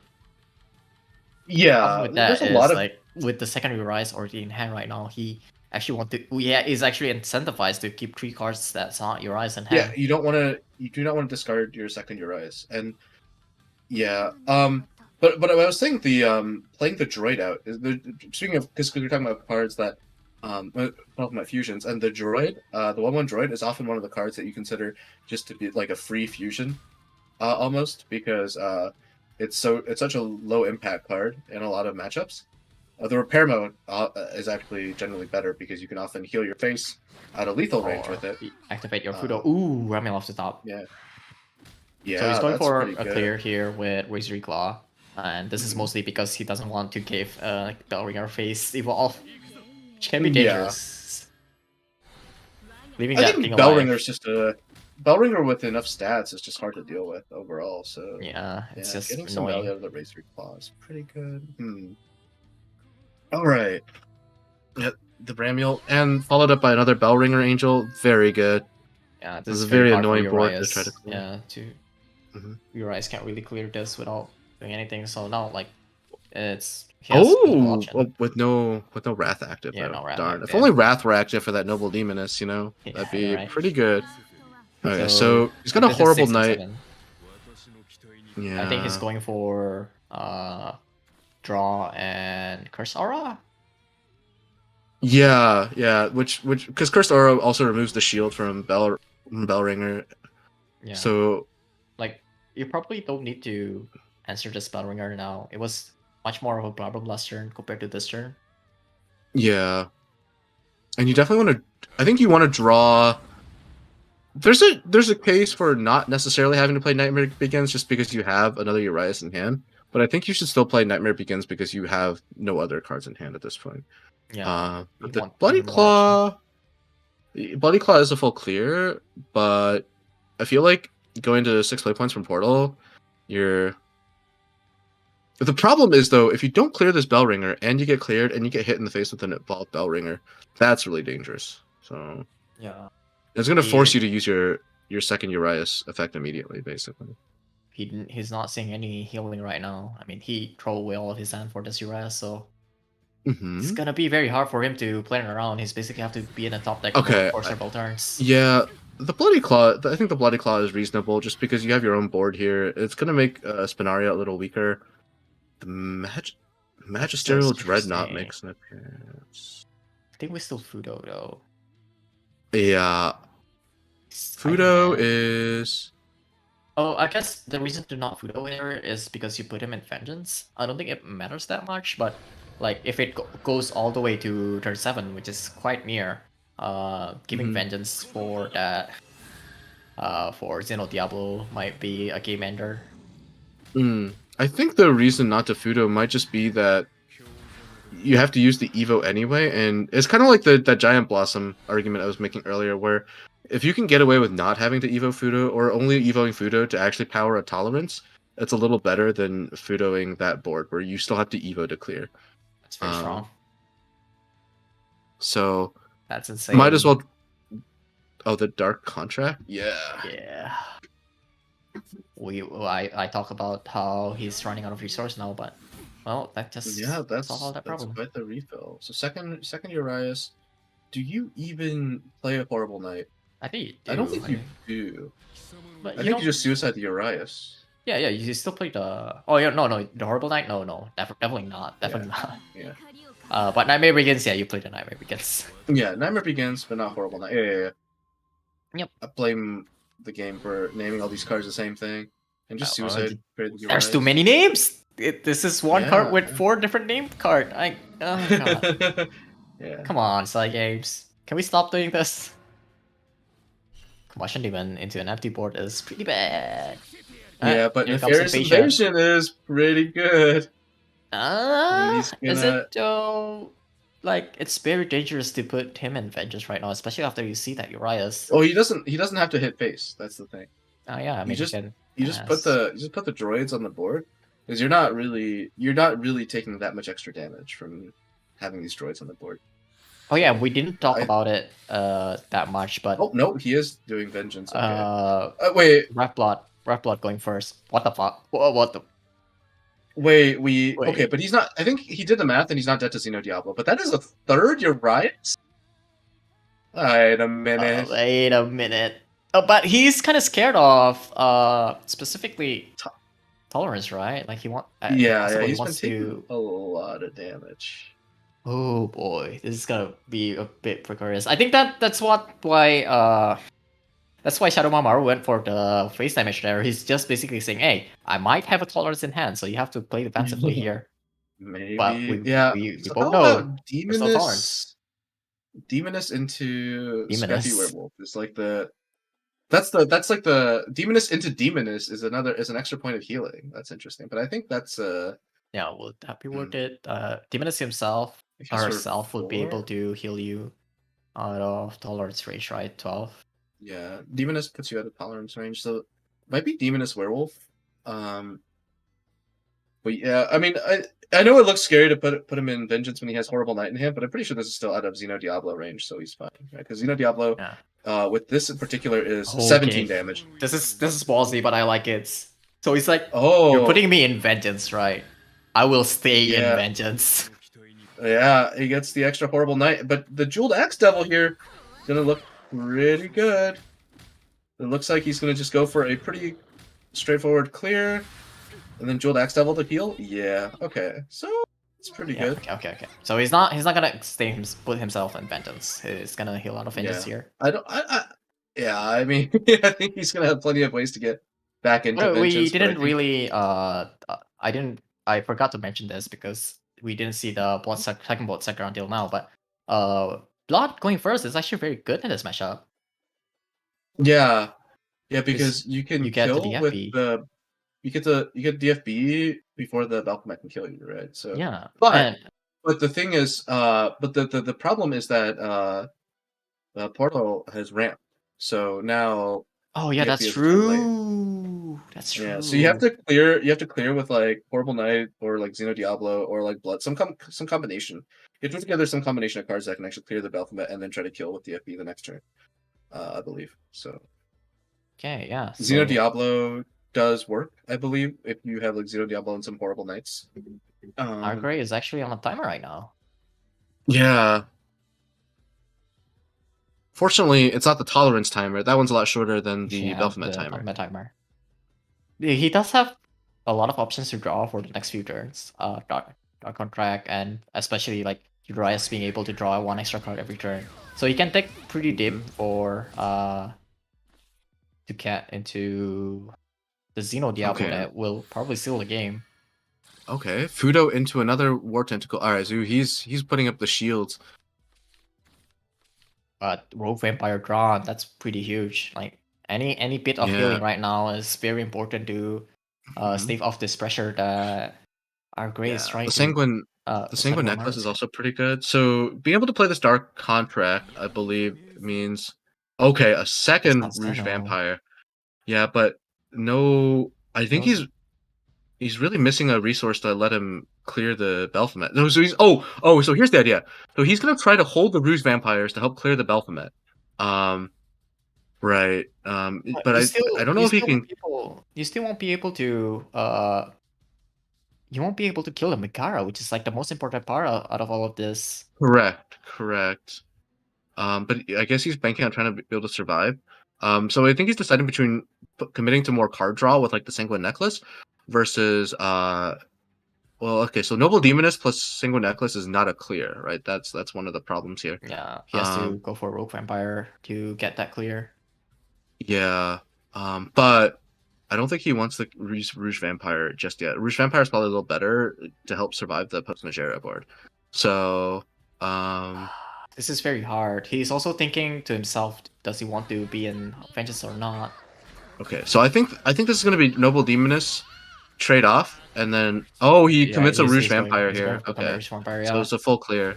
Does he have enough time? I think he does. The spectator client tends to scare you about that. Yeah, that's true. Yeah. Okay, so he's gonna be at 15. This does does winner mean of that Eden. Oh, that's not going to do anything. this does mean that he needs to top deck. Yeah, top deck the Xeno Diablo. Because I don't know if he has anything else that clears to Tiziphony, right? Well, you could. Would Archfiend clear it? With double... horrible night with 2 horrible knights. 2 horrible knights. Interesting. The pre-evo Magera is basically correct. Yeah, because that's going to be really hard to clear. That's not it. Those are not it.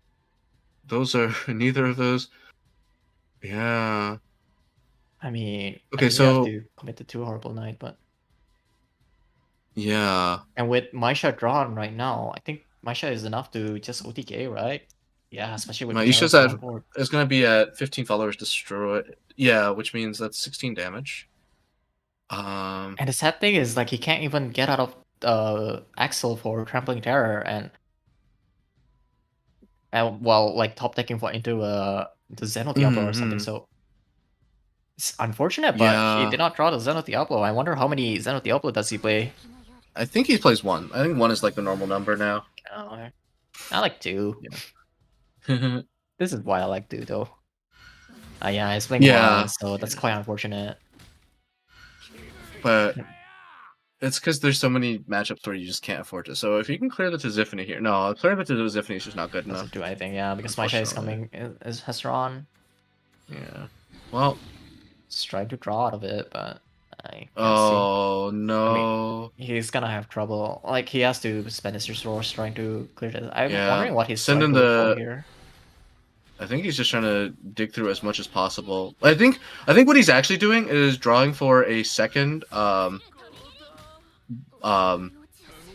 Bloodsucker Vampire, or Bloodsucker of the Night, because he's just trying to make sure he can win. Yeah, more so than despite the off chance that he. Yeah. But okay, I thought that was the 8-cost one. If that was the 8-cost one, it would be very bad. Oh, the 8-cost one would be so troll. My heart stopped for a beat right there. I'm like, wait, invoke? Hold up. Oh, never mind. But yeah, unfortunate. It was very close, but the 1 ramp actually just turned that match over. And good job to SO8. They are able to get their mech portal out clean. Yeah, and that's gonna give them a commanding advantage, right? They're on match point now. They're on series point, tournament point, event point, whatever you want to put it as. They are 1 win away from. But they were. There's no way Vorun will lose 3 times in a row, right? They were in this position with another deck that runs Iolan's Remains. All that remains for them is a win with Iolan's Remains. The main difference here is obviously, like, Evo Rune has more I forgot the name. It has more chance of doing proactive plays compared to Mech Portal that can only do proactive plays with a specific hand, which we just saw just now. Like, that's a very aggressive hand into Raplot, a deck that kills a lot, but he was able to put Argray into lethal range multiple times during this game. So props to him. Argray just managed to not draw the cards that mattered before the Delta met. Yeah, Argray never had a chance to put to put pressure on the Shadow. Is it Shadow Amaru? I'm trying to remember. Shadow Bomber, yeah. And Yeah. yeah. But that can be the issue with Wrath So- Blood, right? It's either you're gonna have your perfect up to turn 7, turn 8 gameplay, get yourselves a big dub, or Okay. you get stuck around that mid game stage, right? And if you're versing Portal, if you're versing any Evolution Engine deck that has a Grimnir, or if you're versing Forest or something like that, right? 9 times out of 10, you're probably going to end up losing that match because those decks can just steamroll over Wrath Blood if you can't get those key game-winning blood cards set up and actually right in your hand, active and ready to go. And it's very unfortunate there. But yeah, I let you. Sorry, I was gonna let you finish, Boz, but I gotta say, triple Urias going first is not a hand that most people don't consider perfect, right? That's as close Yeah. to perfect as you can get. He was literally missing a one of in his deck, and that's like the only card he could have gotten that got him out of the game. Now his early game was a bit slow, admittedly, but you can't really complain with triple Urias. That's all I'm sorry. I had to throw that in there. I'm with Zos with this one. So like, well, I mean, you can't really blame the deck building at this point, right? One Zeno Diablo has been the norm for quite a while, and even if you double Zeno Diablo, he might not be able to find it anyway. So there really isn't like a good way to say how well that game would have been if you had find the specific things. But yeah. It's not every day that we saw triple Urias though, so that was pretty exciting for all it worked. Triple Urias and lose. Oh, then It's I like- guess we Who will. will win? Triple Urias or one Ramil? Apparently one Ramil. I guess we will look forward then. Of course, they very potentially the last match here, not only of this event, but for basically all our major events right before the big finale, the World Grand Prix next weekend, right? Potentially here for SOA coming in here at 4-2 with the Evo Rune deck we were talking about. Of course, the Rage team they still have 3 decks up their sleeves, including the Evo Rune deck of their own, that they could use to try and match this up and bring it back. We've already seen. But in both semi-final sets, I want to say here that the run back is very much possible. We've definitely seen that come through. There's the opportunity could happen here once more in the grand finals. Going into this Evo Rune deck, is it time to bring back the Second Forest and try and get that lifeline win here? Are we running back with the Wrath Blood, or are we maybe looking to get that mirror match happening here with the Evo Rune? Where would we be looking to start from here if you guys are coming in from the Rage All-Stars? Well, we are in the game, man. And we are in the game, sorry. It's gonna be Second Forest first, so they are going strong and trying to snowball this whole thing. And I think this is win. considered the hardest deck for Evo Rune to deal with, and one of the main factors for Evo Rune's somewhat rough time on ladder, if anything. So it makes sense. Yeah. My apologies there. I hadn't got into the lobby just yet. Didn't realize the game had gotten started. They're really jumping into this one quite quick here in the grand final. So I head it back to you guys here now. Then Evo Rune against Second Forest for potentially our final match of the night. All right. Full Mole throwing away Blast Fairy Predator from Gale. Yeah, right there, I but think that makes sense because you're going It's going second, so you second, can't yeah. protect. Yeah. And like Arya is And- definitely like much better going second as well.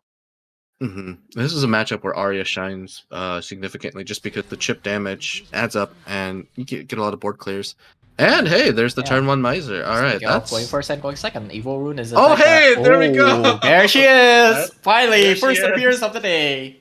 Unless I'm Arya, mistaken, my because husband. I have the memory of a goldfish.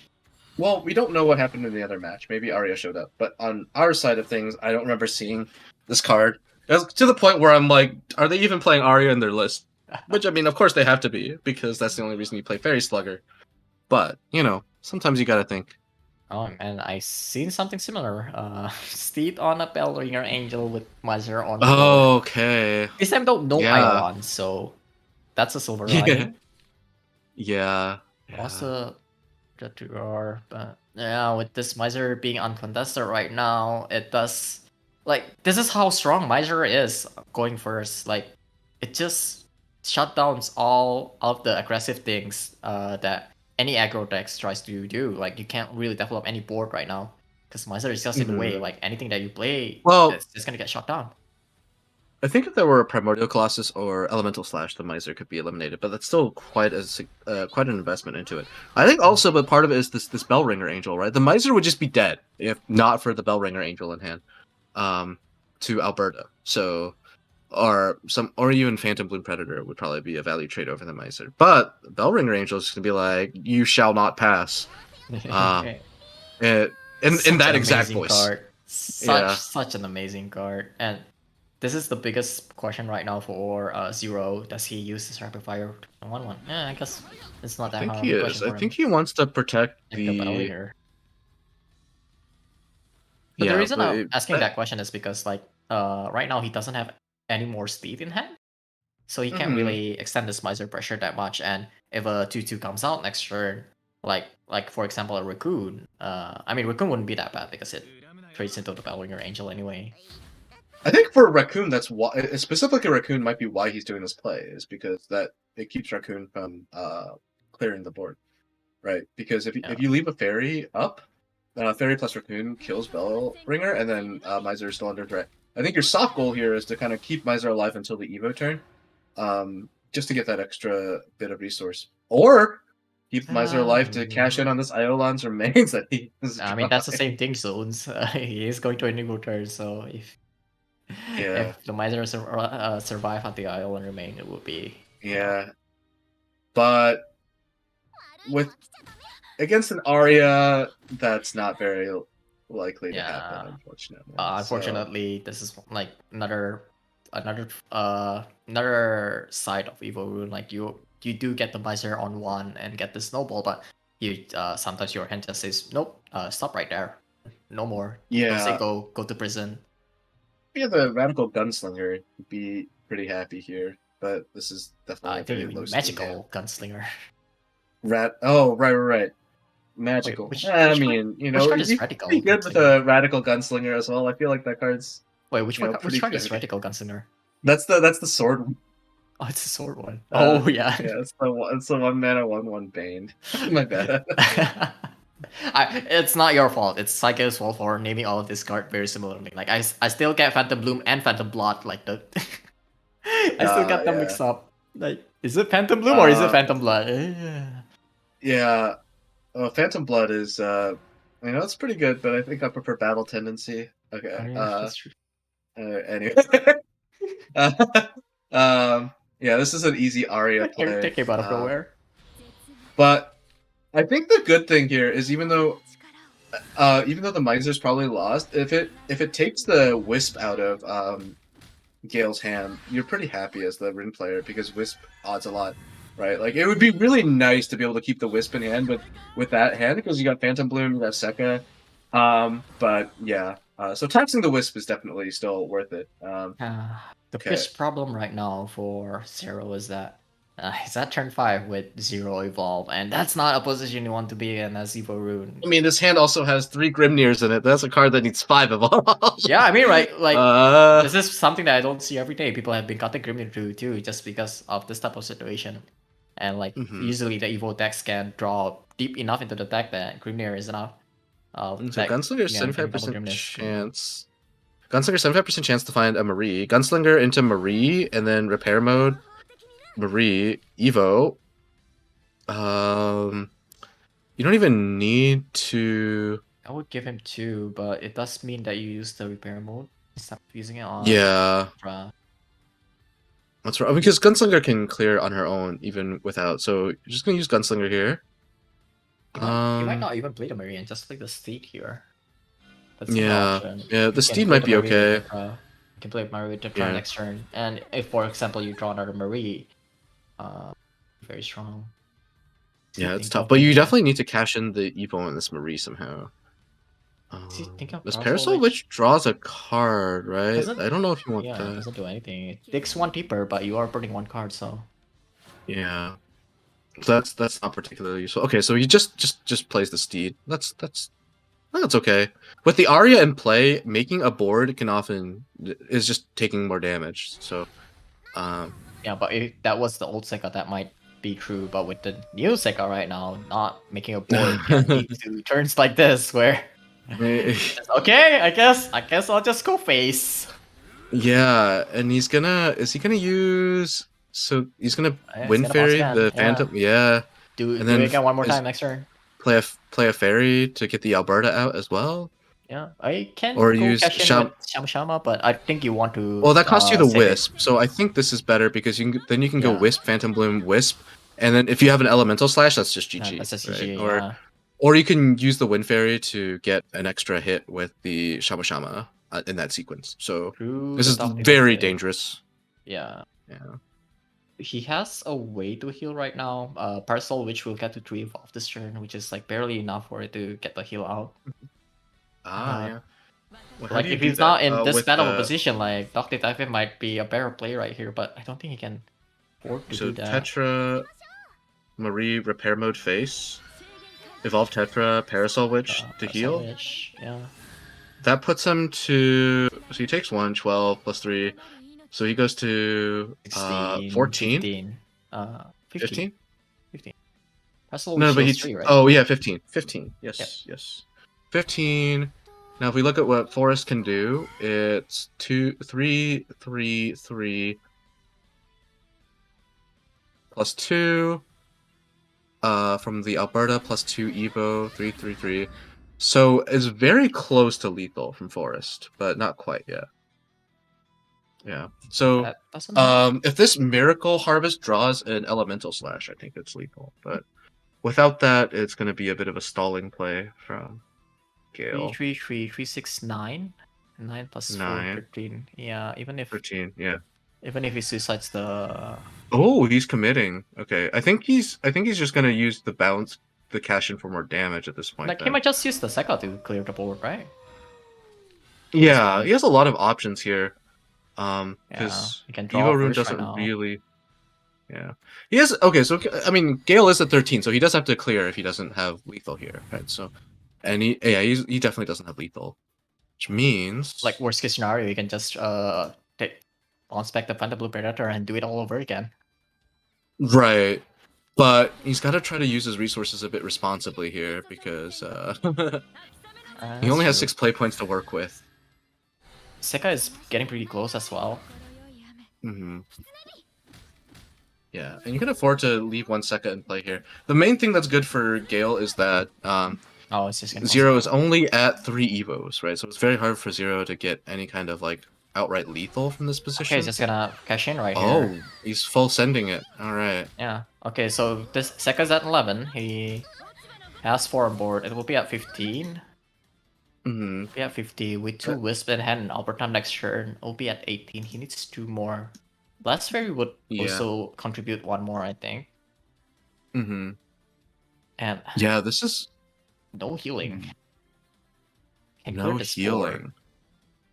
Like just a magical Glancinger and do Doc Detective can clear this board, but you are putting yourself in a pretty curious position Yeah. right now. You can Jupiter into Gunslinger to prevent 1 damage. I mean, at this But point, then you you lose probably your just Jupiter healing. you probably just greet your Jupiter out, won't you? Yeah, that would be nice. But Jupiter is 1 effective healing, right? Like that's not nothing. Yeah, Because the difference between 6 and 7 can be pretty relevant here when your opponent is looking. Because your opponent has 2 wisps, and so that at that point, every point of chip damage you can prevent can matter. Or you can do Jupiter. Jupiter Dog Detective gets you to 5 evos. Also gets it, and it would ward you for 1 turn. Yeah, maybe that's but the line. The biggest problem right now is that it might not matter if, because after 1 turn, Gale can just get the Sekka to. Well, here's the thing, right? This gets you to 5 evos, which means you're now threatening double Grimnir. Ah, that's true. You are at 8. Yeah, I like this. I think this is the best line. You just this is a tough matchup anyway. You just hope that this is good enough to win. Because double Grimnir, your opponent may not. Oh, the Elemental Slash. Wait, but are there enough strong That's cards? no storm. No, there's 4 Alberta. 6? There's Alberta. 4 plus 6. So like Wisp and the fairy from the Blast Fairy can also side. That will be 3 damage. that's 3 damage. Yeah, Wisp, Blast Yes, Fairy, enough. Fairy. That's enough. Yes, That's enough, enough, right? You just Wait, Wisp, does he have- Blast Fairy, can he- Fairy. Okay. The Blast Fairy can just. deal 1 damage onto the 5-2. That way he has a target for Elemental Slash, right? Yeah. Yeah. No wait. This is enough. This is definitely enough. Wait, did you fuck this up? No, you just kill off. Wait a minute. Wait, He's does he one not have a target? He's 1-off. Oh no. Yeah, he needed to ping the 5-2. Oh, he did. Oh no. Wait. Is Sekka enough? Is Sekka enough? 18? 18? No. 19? No, 1-off? wait. Oh my goodness. Wait, okay, but No, the he has fact evolve. that, He has evolve. He has evolve. He has evolve. He has evolve. Oh! He has Oh evolve. my He has goodness. evolve. He has Sekka. He has Sekka. You just need to. No, he didn't see it. No, it's enough. It's not. Oh. No, he didn't see it too. Oh no! Wait! It might not No. matter. It might not matter, but that was okay. It didn't matter at all. Oh no, it Double definitely Grimnir! matters. Double Grimnir! Double Grimnir, yeah. It matters that he had to lethal that turn or set up the so here's the thing, he had to lethal or put him down to 1 with the last word fairy. Because the last word fairy would punish for not killing. Oh my goodness. Oh my god, that's a big throw from kill! And with that, SOA Oh is gonna take it all! no. Wow. What a Oh The my goodness. 50,000 Japanese yen misplay coming out there will get the likes of I'm in SOA. disbelief! Take out the Shadowverse Asia Championships, the first one ever here for 2021. What a way to end the night, boys. We had to have a giant misplay to wrap things up. And that is definitely going to be very, very painful for the Rage boys there. That so close to being able to continue the series. He has so Oh many ways my to God, do it! Yeah. What the But that's literally a perfect example of what we've been talking about. I would say, especially all throughout the beginning of the stream, right? We're talking about the stress, the fatigue, the team mentality at the end of the night, how things can affect you from the beginning of the day all the way to the end. Of course, you've got to remember, guys, you've been here for so many hours playing Shadowverse now, the stress as well, trying to keep your team in the series. And sometimes the what seemed to be an easy play or a play that seems very hard to stuff up can happen quite easily, right? So it's very, very unfortunate. But a big congrats there to the SOA guys. They've had a fantastic run all throughout the semi-final A. Good run against Wiz, and really an amazing, very, very close series here against the Rage All-Stars. Yeah, I mean, like, it Yeah, all comes down to just nerve. Like, I'm still in shock. I think it's because he probably like shot the blast fairy at like it didn't think about what he was targeting, and then he's like, okay, wait, and then he realized, oh no, and then he had to recalibrate his line, right? We're like talking about possible lines. He had several lines that are still out, and then I think he just lost track of what he had to do. at Yeah, the end of it, he was probably like panicking from the rope and didn't even see the Sekka spell in hand that would like he hadn't used his evolve that turn. yeah, Even yeah. that would have been enough. But, oh my god, that's Yeah, just or so tragic. or what you could do is slash and it's exact lethal with the Yeah, fairy it's so crashing in. lethal. But if you slash and leave the fairy, right? If the fairy takes 2 Grimnir pings, which it's very likely to do, then that's still Would've been lethal enough. Yeah, that's because still enough. yeah. So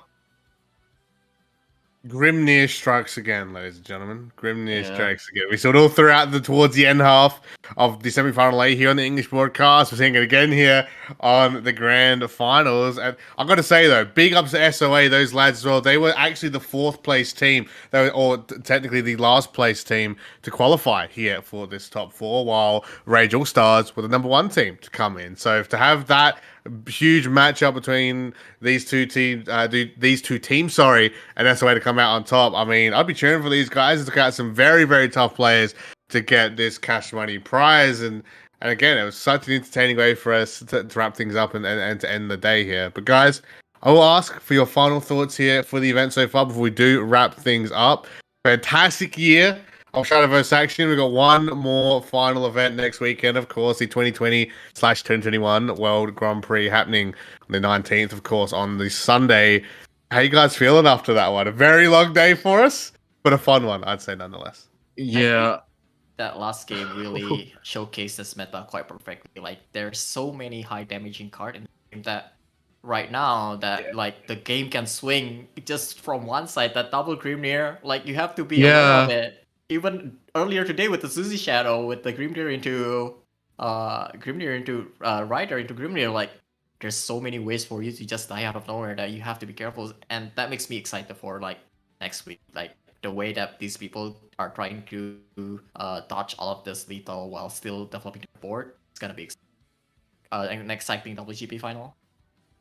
Yeah, I think it shows the importance of playing like accurately, because like literally like that razor thin margin, right? Because we were talking about how the Jupiter, you might want to greet it, but like it saves you 1 health there. That 1 health is what introduced that error margin of error that made it so that Gale could mess up by just enough to let Zero clutch the win. And you know, going for the 5 evos, he played to win. That's actually just so cool.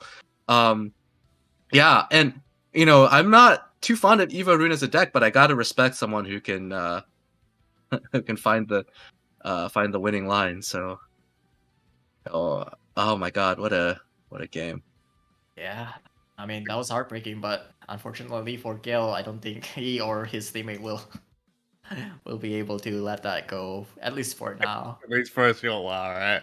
At least for some time. But guys, that is it here for tonight. Thank you so much for tuning in here, for supporting us here as well for the Shadowverse Asia Championships. Of course, presented by the guys here because it's a joint effort by the guys from CTG Ibushi Jin on the Japanese side, and of course Team Mana Surge here as well, to give you guys such an amazing community event. I hope you guys really enjoyed it. Of course, if you want to stay up to date, the latest news and updates from Team Mana Surge, you can do so.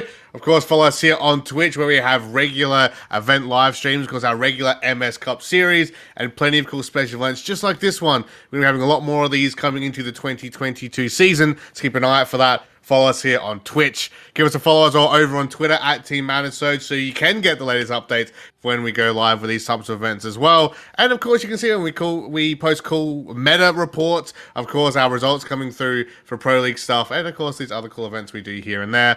And join our Discord as well. There's a Discord link under me. There's a Discord link over on the Twitter page as well. Come join the Mana Surge community. Honestly, arguably outside of the Reddit community, the biggest Shadowverse community here. Tons and tons of pro players from all different teams like to hang out there, have fun, play Shadowverse, play other games, and just have a laugh, have a good time, especially so during this rundown summer holidays, winter holidays, wherever you are in the world, Christmas season. So we thank you to those guys. I want to give a big thanks to all the teams that were involved here. Of course, there was 12 big teams at the end of the day that were here in this event, but SOA were the ones to come out on top. Big thank to you guys.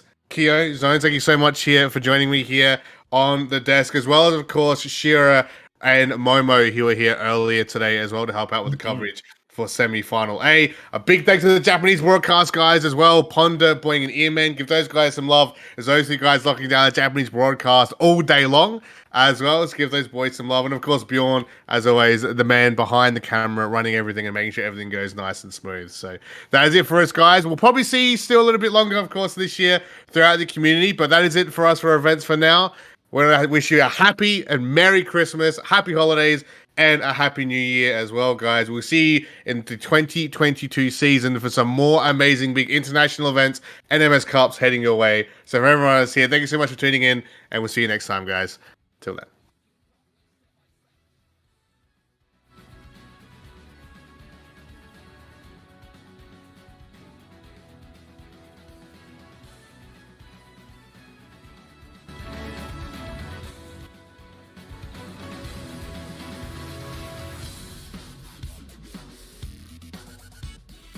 I feel something